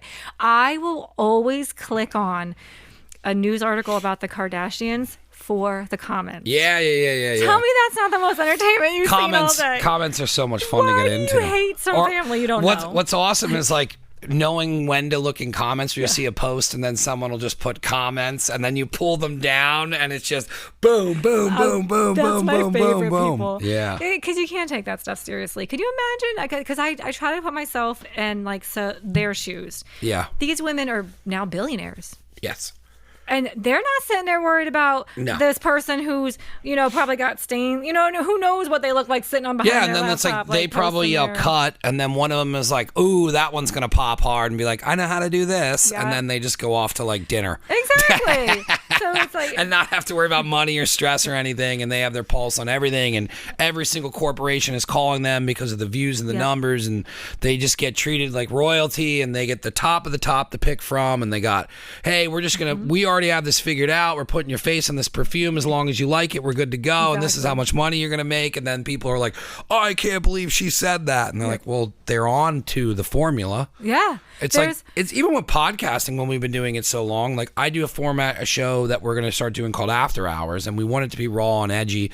And, Jesse brought up Sheets and Wawa, and I could care less. It's gas station food, and I've eaten at both. But both are great. I know if I lean towards Sheetz, the amount of people that'll be like, what the fuck? I ain't listening to that podcast ever again. So then... Which, by the way, Sheetz hot dogs at 2 a.m. when you're drunk. But I'll eat any hot dog at 2 a.m. So, like, he threw a softball up, and I'm like, oh, man, I can crush this out of the park. Because I'm looking at it as jokes, and I'm now looking at it as, there's been several moments through this where I was like, oh, yep, that's a promo. Oh, I can write that. You know, so I'm looking at it as creating content, and I'm looking at it as making something for my channel that's viewable. Yeah. So I was like, oh, I'm going to lean into this. And I haven't laughed that hard in a while because I got through it, and I knew I was going to do it. So when I was cutting the promo, I'm dying laughing because I know what it's going to do. And I released it, and I had to turn the comments off for the first time ever because people were just at each other's throats arguing over gas station food. Only in Pennsylvania. Gas station food. Wait till Royal Farms comes. But then I texted Shivey and I said, because like we're figuring out a format because the show originally was me and him just talking. Then it turned into this. It's stupid to stop doing this because he can only do them at nighttime. So this is the main show. We could do other shows. We'll put it behind Patreon. So that after hour show, let's come up with a format. And as soon as everyone started bitching, I texted him. I go, I got it. I go, it's softball things in the beginning. I said, I'm going to write down things that me and you are really good at going back and forth on. And I said, and we'll just do good cop, bad cop, or we'll go bad cop, really bad cop. Yeah. And I said, and it's great for social media. I'm creating content. I could give, because at the end of it, I was like, fuck Philly. And someone wrote me a thing and was like, well, Philadelphia. I go, yo, I go to Philly more than most people around here. I'm going in with my buddy to get cheesesteaks once a month. I love Philly. Yeah, there's parts of it that suck. There's parts of Nazareth that suck. There's parts of Easton that suck. There's parts of everything that suck because there's a lot of people in one area. But I don't hate Philly because on a podcast that I created out of nothing and said, fuck Philly, like it doesn't mean anything. Yeah, no, that's just so social media is just it's a monster. And then you know how it is doing your lives and all that. Oh my God. And then you're sitting there like, okay, well, all right, let's be honest. I'm a 41-year-old woman who grew up on the South Side. I have a potty mouth. Yeah. Like I loved as soon as I met you and I was like, oh, I don't have to like pretend not swear because I don't, at this point where I'm at, I just talk the way I do. It's easier. I'm not a bad person because I say shit. Like, no, my mom still yells at me. So like besides that, it's just how I talk anymore. I try not to do it in front of kids, but then I just don't care. 9 times out of 10, I apologize. I'm like, oh, sorry, I didn't mean to say that. Oh, they hear it worse at home. You know what I mean? Or watching movies and stuff. They're on YouTube. They're on TikTok. They've seen it all. Like, it's just, but yeah, when I do my lives, I'm always trying so hard. Like, I will literally write notes. And then I catch myself when I rewatch them, like looking like at my notes here. I'm just like, okay. It's not bad to have notes and be prepared, and because I'll get off topic. I mean, not most of social media is never natural. Yeah. It's mostly scripted television, as far as like you don't just. Sometimes I guess you would go on and just be like, bah, but most of the time you're like, all right, I need to. If you do it long enough, you're like, wait, this is way easier if I come prepared. And then it's like, so I'll hit like topics with Jesse and be like, cool, like let's go over these, let's go over that, let's get into this. And now I'm excited to develop that show because it's not going to be the reactions I get from this show, but I don't want 2 shows getting the same reaction. I want a late night show that's adult, and we're going to be swearing and saying stupid stuff and pissing people off. On that show. Yeah, but that's what I'm going to do, because then I'm going to offer that show to guests that come on here and be like, hey, do you want to come on? This is less interviewy. I mean, this is just natural conversation that we always have. So it's like, this really isn't an interview. It's just kind of like a getting to know you. And like, I like the way it goes because it's just conversation. It's like sometimes when you don't have conversation, it's an interview, but there's a little bit of both. I know. Like I sat down, I was like, you have questions, right? Because Why did you open a second store after you went through all of the shit you did with the first store? Do you want the true story or do you want the... Yeah, whatever. I mean, I saw you open it, and I was like, holy shit. And then I was like, she might live close to Jersey. That's why she's doing it. You're crazy. At all. It actually was... so the older I get, I'm not a wine girl. I was never been that mom that, I need a glass of wine at the end of the day. I'm a beer drinker, but then I discovered champagne. And I discovered good champagne. Nice. I cannot Teach afford. me more. Oh my! Oh, it's so good. And I need a champagne buddy, so I will. Yeah, I 'Cause love the bubbly. With We having can do a heart- champagne right. pop-up. Yes, because with having a heart condition, I can't drink a lot, but I like how it Champagne's tastes. weird. If you just drink champagne and get drunk, it's a way different buzz. Oh, it's a great drunk. Yeah, Oh my it's God. weird. We're We having did a it good down here time. the one night because you never really drink champagne till you're wasted. But then you say yes to things you wouldn't normally say yes to. It's like being wine drunk, but it's also like, but wine's weird because when you're drunk off wine, it's like you're watching yourself and you have no control. Beer's a lot in and out, and then champagne is like a mix of both. Yes, wild times. So, needless to say, my husband has a couple of cousins that we just love. Like, we love getting together with them. The one lives in upstate New York, and he's a judge. And he and his wife come down, and we have different views on politics, but we have the best time just fucking with each other the whole time. Yeah. It's like the most respectable debate you'll ever hear because we have so much love with each other. Yeah. And it's just a lot of poking and fun. And he had this. I won't say his name, obviously, because he's a judge, but he was very much against the idea of me microdosing THC for anxiety. And at this rate, like, I've tried it all. If you're on Xanax, you have to go back to the doctor every couple of months. And Side effects are terrible. Yeah, it's addicting. And addiction runs in my family. So I was not taking that as soon as I read that. No, I'm done with that. So it was like, so he was very much against it. And I was like, dude, you've never even smoked weed a day in your life. So you got to get high, right? Like, I got to get you high. And then you can have opinion on it. After you smoke it, if you're like, no, this, because like I've watched you get sloppy drunk, right? Yes. So come on, dude, smoke with me one day.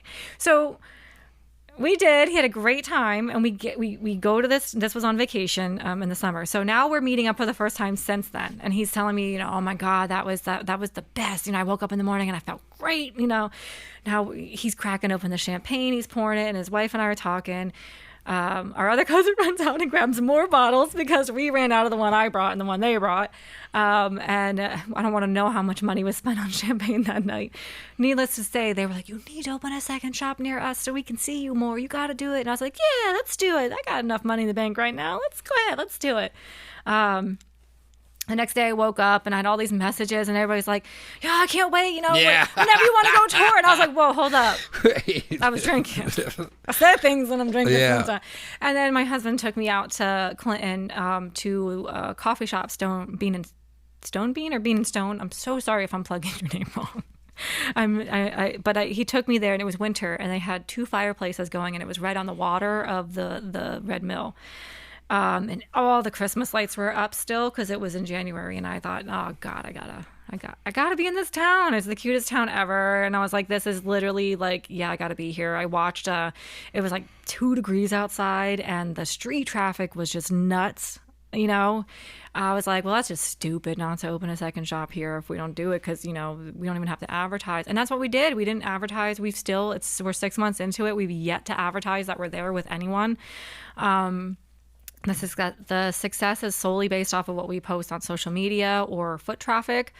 And then once we got that locked in and we opened that store up, the conversation came like, well, do we want more? And where do we go from here? And, I like things in 3s. So I told my husband I would stop at 3. He doesn't think we should stop at 3. He thinks that I should take it to keep going to eventually I have my own greenhouse and all the plants just are there because and then you could just facilitate the plants to the different stores. It's genius. Yeah. But there's a lot of work, but and I have to be careful because now that it's trendy, everybody wants to sell plants. Yeah. So just but the longevity of it and the name and that's try being in the podcast business. Oh my God. I bet everybody gets a microphone and wants to have a podcast. Yeah. It's to the point now where I'm like, get my cool. microphone later. I'm like, it's $150 an hour for consulting. Right. And if you'd like to use the studio, that has a price as well. I'm too busy. I started 7 years ago. 7 years ago, we've been doing the podcast. Thousands and thousands of podcasts done. This is my first official podcast. Yeah, doggy. It's my first one. You broke my cherry. With the 2 stores, I knew you would be fine. And I knew we would just totally get off topic and just start talking. That's what we do. It's nice to have somebody with the same brain patterns around. I'm used to being like the crazy person. Now there's two of us. It's me, right? But I want to start wrapping up just because we're like at an hour and a half. But what do you plan on? And we'll be doing this way more. Yeah. Especially with doing like, because Gina, I want to have her come down, and then we talked about doing some events with just filling this place with plants, and then having coffee and bagels and stuff, and just kind of mocking what's eventually going to come. Or I really want to do the idea you had that like wasn't able to be put on, where we could do like a little shop of horrors thing and all that, and then by the time this actually comes out, we could already have stuff planned out. But like, what do you have coming down the pipe that like you want to do? Or are you just kind of hanging out right now and making sure the shops are going good? Do you have ideas? I know you're like you got all these events coming up and stuff and like different things going on, but is that kind of the plan, is to just kind of keep growing with the events and keep growing with the 2 stores, and then see where the next move is going to be? That's definitely the plan, because shortly into the second shop, like my health took like a shit dive. And the month after we opened, I lost 14 pounds in a month, and I ended up in the hospital with like, the doctor's like, oh, you're definitely having a stroke. So my heart condition can cause strokes, both of them that I have actually. So it's pretty funny. They are always convinced, oh, you're having a stroke, and I'm just like, I'll drive myself, because I don't really think I'm having a stroke. Don't waste the ambulance. But that's a lot of money. Yeah, I got bills. I'm trying to save some money. I don't need 10 grand on top of it. Right. So that, and I remember looking at my husband. I was just like, I can't keep opening stores until I get all of this under control. Yeah. Like I have to, because now we just opened a store, and if I do have a major stroke, I can't run any of them. Yeah, and then you're going to lose all 3, not where if you were just focused on 1 or 2. So there's a few things I have to do. I have to get my pacemaker put in the fall. I was able to push that out as long as I can. And then I obviously have to have a surgery on my stomach. And then once that's all done, I do plan on hoping that the events make enough funds to then fund maybe the 3rd location. Where are you thinking about going? Jim Thorpe. Nice. It's no doubt. Jim Thorpe's where I got, yeah. That's such a great place, because then you would have Nazareth, and then I've learned I used Clinton, to and then Jim Thorpe, and you're just really spread out. Keep it in the towns. Be spread out. We have Jim Thorpe's such a great area. Yeah, and we have a lot of friends, like I said, it's like in the New area. Hope. I worked in Wallingport and the Wind Gap area, so I have a little bit of a following there already. I just think it's there's really a need great for it out that way. Oh, there definitely and people is. out that Carbon far County's thirsty for it. If they're coming out this way, they're only doing it once. Yeah, there's I had a friend that helped me get started in the beginning. She would like help with our Facebook group and stuff, and now she's helping another plant lady do run like in the Slatington farmers market, run a little plant booth out of there. And she like messaged me apologizing, and I was like, that's your friend, of course you're gonna help her. But I'm not stopping my goals, just so you know. Don't care if she opens in Slatington. I'm still opening in Jim Thorpe, because a year ago I would have been like, oh, well, now I can't open there because but now I'm like, no, I'm not. I'm no longer. I have goals. I'm just gonna stay focused on what I'm doing. Because if you watch what everybody else is doing, we get wrapped up in it quick. It does, and then you can't stop it, and then it just becomes your way of life, and then it affects everything around you. So I just set my goals, and my only competition is me, and getting over all the things I have to get through. It's super healthy to do that, because then you start giving the best version of yourself. And I had Jeff Reichel in from Oak and Iron. He does really awesome woodworking and stuff. And I talked to him about how when you get to a place where you're just kind of like doing things for yourself, that's where you're truly happy. And I remember I watched this Rick Rubin interview, and it was like advice for anybody who was like getting into things. And they said, you be your own audience, and you make it for yourself, and you please yourself as the audience. And then that is the answer to you being able to create, you being able to stay happy, you being able to stay productive, and everything.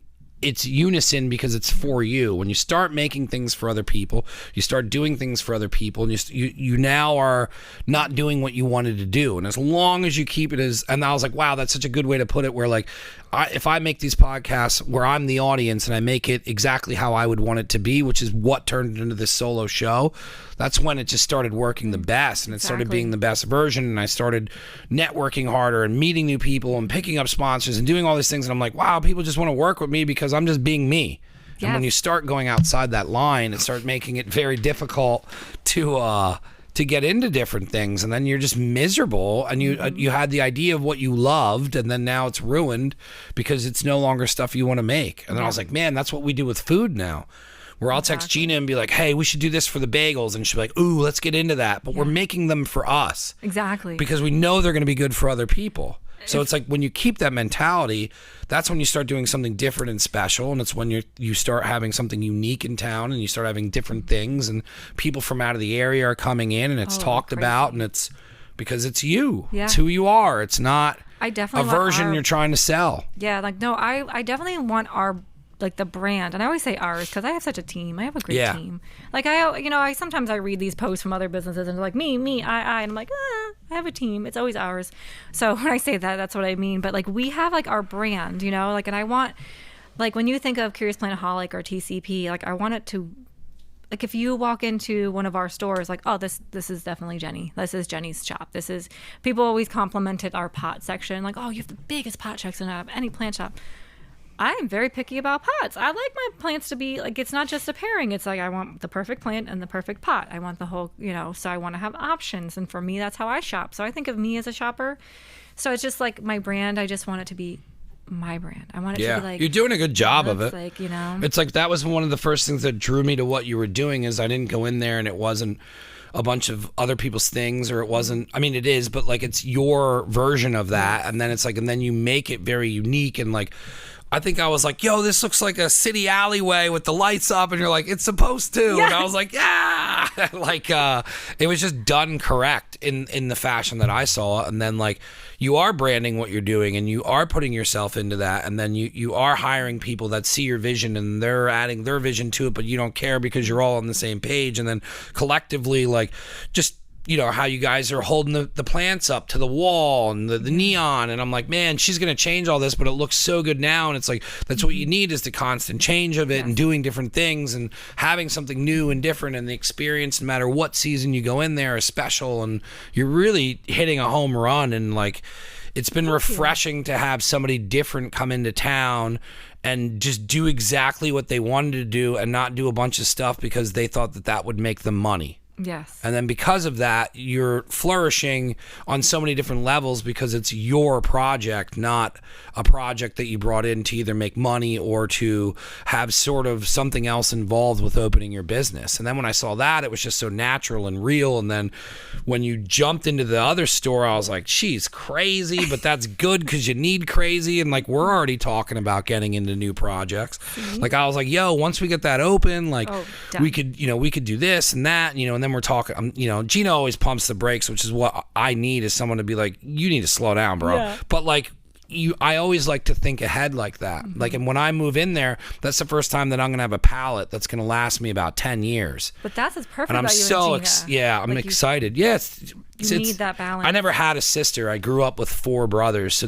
I feel that this is exactly what it would feel like to have a sister. We definitely argue, but we definitely pull it back to normal. We definitely take space when we need it from each other. But like, she's that family has filled a lot of very big voids in my life, and they didn't have to, and they chose to, and they brought me in, and I go on vacation with them, and like this podcast wouldn't be possible without Jer, and then the food isn't possible without Gina, and it's pretty crazy that like 2 people came into my life that are married and ended up being like a force behind 2 very passionate businesses that like I embark on. But you need stuff. You have that. I see you have that. So it's like when you see that, it's like, man, there's something here, because a bunch of people give a shit about one person's idea or a collective idea, and it's how you make it work. Yeah, exactly. And it's great because for me, like, my best friend is somebody that I've been best friends with since I'm 4 or 5, like we're kindergarten age. We met then. Isn't it crazy? I have one friend who I know from kindergarten. It's like, old. But it's crazy that like we still talk and like pretty regularly. And she moved, but we still talk all the time. But I'm like, I've known you since kindergarten, and we've talked since kindergarten. I've known you for and that's my Yuri. That's just, so I love bouncing ideas off of him because he gets my excitement, and he'll just be like, for instance, in Clinton, there's a cheese store called Fourchette. If you visit Clinton, go to Fourchette. Yeah. if you're not a cheese person, you will be a cheese person. No, because when Gina comes down, I'm gonna tell her I want to go over there for bagels and check out the bagel shop, and then we can check out the plant store and like go do a little shopping. And I said to him, I walked into him and I was like, you need to open one of these in Nazareth. You have no idea. They had a cheese place. Yeah. It closed down. His is a little more, bougie, upscale. I think I paid $18 for 2 bags of chocolates that were the most greatest chocolates ever put in my mouth. So I will continue to pay $18 for those 2 bags of chocolates. Those are the worst kind of chocolate to find. Yes. Because they were and of course my child liked them. I'm like, don't you touch them. Expensive. Yep. But I went into him and I was like, gosh, if we can just get this, down, because Abo just went to part-time because she's struggling, staffing and just, getting the customers in during the week to afford staff. And I thought, man, if he can partner with her and get into that space and have charcuterie boards and cheese and home decor, how cool would it be? And he just looked at me. He's like, oh, you can do it. He's like, I'll teach you. And I'm just like, okay, no, you just come in and do it. But I went home that day, and because I have the same brain as you do, I'm like, no, I really can't do that. Yep. And I was literally on websites looking up French tablecloths and home decor and charcuterie boards. And I was like, oh my gosh, I can have outdoor seating. You can make a date. Come get this good cheese. That's a great space. And I was, oh my gosh. That was the first podcast space we looked at. And then, because the woman who was renting it was still alive and she had so much stuff in the basement. The ceramic. That Jay just thought it'd be easier to have us go somewhere else because he didn't know what to do because she was paying for the space and not using it. So then he was just like, well, I can't kick her out. Again, that's another problem in Nazareth. Yeah. But I would have left it, the unicorn and the whole front, I would have left the same, and then you walked in, and then it would have been a version of this. But this is where I should have been. This is cool. Not having any sound and not, it's different. I'm not young, so I care whether somebody's living above me. Yeah. And they're going to be pissed off. Underneath here, you can do whatever you want, which is why I'm really trying to figure out what I want to do with the space, because it's almost like I want to just try and work something out with Jay where it's like, hey, I got somebody that would rent it, or you could just rent it out, and then instead of getting rent on it, you could at least maybe rent it twice and get more of what the rent would be, or figure it out as a space, or maybe he'll just let me use it. I don't know, but this is going to be but that's also me not parting with this place because it's great. It's your home. Yeah. Well, that's me with the Nazareth spot now. That's literally it's really going to be difficult. Outgrown it, it's going to be difficult. Yeah, I've completely outgrown this spot. It's crazy the amount of stuff that I can't do here. And I knew it was going to come to a point, but at the same time, you don't know when that's going to be. And it's been about 5 years since I've been here. Maybe. Yeah, probably 5. So I would say it has to be a while, because I peaked in 2.5 years ago. Yeah, in the beginning it was just kind of I wasn't really doing as much on social media. I was trying to figure stuff out, but then when it finally came down to it, it's just it's not been easy, but I've outgrown it. So now it's all right, well, do I want to keep the space, or do we got to move on? Yeah, that's always the hard part. There's a building that was for sale a while ago that I told you about that I wanted, and now it's back up for sale, and I was like, I just remodeled. I just put all that effort into that. I just opened the second shop. I want the space so bad. But you could probably do both too and keep one in storage. I've been thinking about it. Or actually, you could keep that spot and do the cheese stuff. And then, right? Yeah. Oh, trust me. But that's just it. And my friend Yuri, circling back to that, because you just reminded me that I was trying to have a point there, but he's my person that say when I brought the cheese idea to him, he's like, Jen, there's no doubt you can do this. Yes, that's what I get too. He's like, why? Why are you doing this? Why? Yeah. And I told him, I was like, because I believe in Nazareth, and I'm tired of seeing every open storefront turn into an accountant's office, or a and when I talk about Nazareth on here, and it may sound like I'm shitting all over it, and sometimes I am, but it's because I'm passionate about it, because I know that it could be so much better than it is. Exactly. And then it's I don't see anywhere for growth, and I don't see anywhere for change, and then it's to do stuff like that, it's very emotional to do, because you have to change a lot of people's minds, so you have to do that in a creative fashion if you're somebody like me, and it's you just keep working hard and trying to do it, but it's we'll see what happens, because it's going to be a big difference. The amount of money in this town is what drives me and my husband nuts all the time. We have this conversation all the time. Nazareth should be, first of all, if you look on the map, we're in the center of the Lehigh Valley. Yeah. If you look at a map. And the way everything's going to be growing up around us, it's like we're going to be almost like a Jim Thorpe. Exactly. And we could be, you have the Nazareth Raceways was a huge Oh my God, yeah. You have Andretti's living in town. Then you have Martin Guitar. Why is there no art? Why do we not have race cars painted on things? Why is there not guitars painted on things? You go to Hershey. No, Hershey there's no art anywhere. Are on top of every light. There should be the wall to the. There's so many brick walls like they do in Easton that can be muraled out. Yep. I mean, all that'll come. All it's gonna have to do is me and you pushing on it. We're gonna get it done. I have faith in us. We're gonna end up doing a bunch of these. I really enjoyed peeling back the story on this and kind of seeing how you put it together. And it seems like it wasn't easy, but you did a really good job. I really am excited to start working on projects and to doing new things. And we've been talking about kind of working together ever since we even had the idea of the coffee shop. And then when I showed you the space, and Gina's going to come down. So it's like really cool to be finally to a point where like we're going to be able to start really making change in the town and working together. And I think it's awesome what you're doing. You are a diamond in the rough around here, and I enjoy it because I'm usually just coal, and I feel like we're going to work very well together and get a lot of stuff done. And like I said, if no change comes out of it, at least we will have an area and a platform for the people to enjoy what we do, to come in and enjoy it on a collaboration level. I want to give anybody a chance to give you a follow on what you do, because your social media is worth following, especially if you're looking for plants.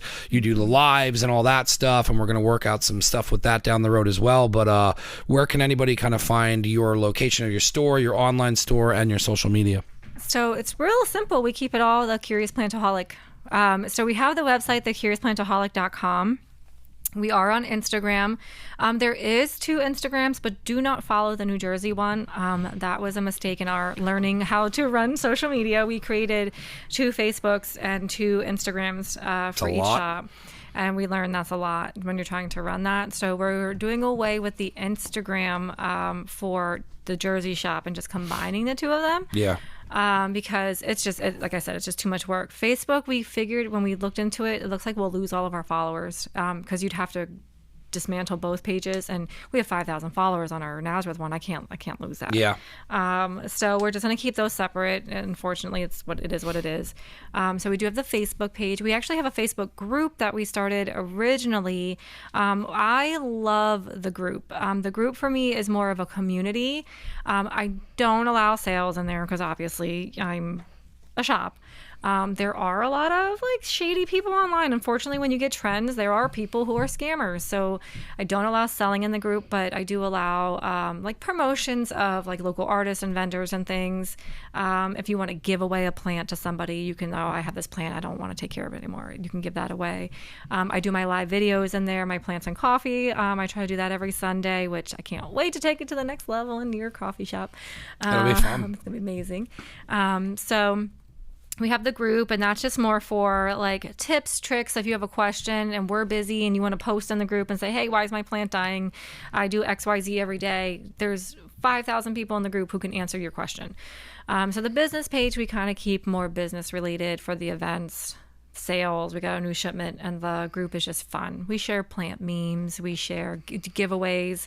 I like to grow my own plants from cuttings, and it's a fun little way for me to give away free expensive plants that cost me very little, so I won't go poor giving things away like I like to do. So the group is fun for that. We did just create a TikTok. I am not running it. Lo and behold, I don't know how we have so much success on social media. I hate technology. I don't know how to use any of it. But it works. I don't know how. This is pure luck. I had somebody yesterday tell me, well, you're a likable person. That's why. And I was like, I always thought it was kind of an acquired taste, but okay. I'll take that. Yeah. Maybe it's my typos that people enjoy because they see it's human. I don't know. I mean, I do have some staff that helps with the social media, so you can kind of tell when it's my post versus their post. But we do have a TikTok now too, so you can find the Curious Plantaholic on TikTok, on Instagram, and on Facebook. So we're kind of everywhere. Cool. Yeah. And our website is actually really, really awesome. You might not realize it from the outside, but on the back end, the cool thing about our website is you can buy in live time and pick which store to pick it up at or have it shipped to your home. That's huge. And we actually do it legally, which kind of drives me a little nuts because most people don't do it legally because customs and the mail, they will snatch up your packages if you're shipping plants because you want to make sure that you aren't passing bugs. You know, we never had lantern flies in the valley before until someone shipped the plant up here and it came on it. So things like that, we actually, we can ship legally to all 50 states. Hell yeah. We took our testing for that. So it's all, I can slap a live plant on your sticker, on your box, and you will get it. That wasn't easy. It wasn't easy to do because technically speaking, if you're shipping. That's why people cut corners. Yes. And but it's why yes. things usually are shitty is because people are cutting corners. And to be frank, until we got our first inspection from the horticulture department, I didn't know that a lot of the stuff we even did was illegal in the beginning too, like selling plants online without a permit. If you sold a plant online without a permit, you would get in trouble or a license. Yeah. That's stupid to me. Who cares? You bought it for $25. You're trying to recoup some of your money. Sell the damn plant. No, you can get fined for that. I don't know what the fine is, but she did tell us you can get fined. It's free. It's crazy when you start learning what the laws really are. When you try to be on the up and up, it gets really difficult. You know, it's like, okay. I shouldn't have asked anyone. Shit, I should have just kept doing what I was doing. Yeah, just put a fragile sticker on there. That's Who all cares? I've been doing here, but you know. It's hard, and it's, you know, I decided that I have to start practicing what I preach, and if I'm going to preach, stay on the up and up and be ethical, I got to be it, you know, so it is what it is. People appreciate that. Yeah, and I mean, I don't ship year round, I won't lie, when it gets too cold, I turn that right off, because you're going to get an ugly plant. And all it's going to be is an argument. Yeah, and I don't want to deal with it. There's some times where... And it's always backfired when I have the shipping turned on. Somebody will email, oh, I really want that plant on your website. I live in Washington State. And my husband will be like, Jen, that's a $400 sale. You might as well do it. And I will always cave and say yes. And it's always that person who's a problem. Yep. It's always that person. Oh, well, the heat pack died and it didn't really keep the plant warm enough. I know. That's why I had my shipping turned off. Yeah. You know, and I used to cave, get the money back, you know, and apologize. I had to, you know, learn to stop doing that too. And be like, yeah. No, you took the risk. Yeah. You just wasted everybody's time. Yeah. So you killed the plant. That's on you, you know? So it's just, you know, that's kind of another aspect, a way you can find us on, you know, the website. We don't really post too much on the website about the events because we do well enough with social media. Social media, it gets to a point where you can't put it everywhere. I mean, look at the event we're running next week. Yeah, good luck. I wish I was home. Remind me to talk to you about that when she gets here too. Yes. But yeah. Yeah, so that's, I mean, it's fun. It's fun to see, you know, we get the following on social media. It's insane too, because even, you know, back to the local thing, they had Nazareth Days in Martin on Main, and so many locals walked in our store and were like, we had no idea you were here. It's How crazy. long have you been here? And I was like, I have 5,000 followers on Facebook. How did you not know I was here? Like, what, are you crazy? You did not drive down Belvedere and ever see me with my huge shipments and my butt hanging out. You don't hear I'm all the the girl honking with and the butt. the cat calls. On that one. Good for you.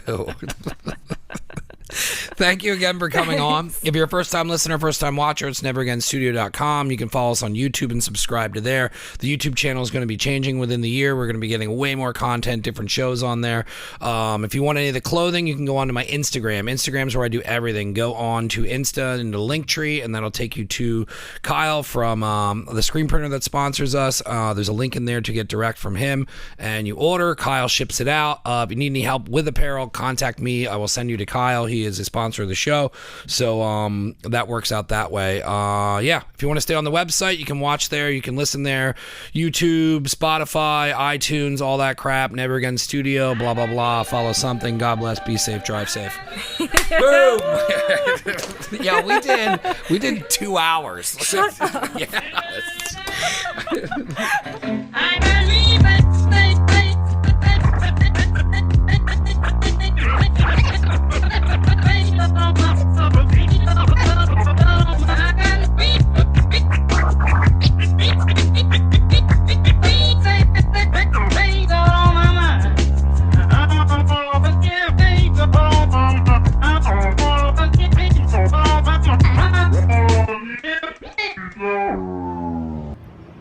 Never Again Radio.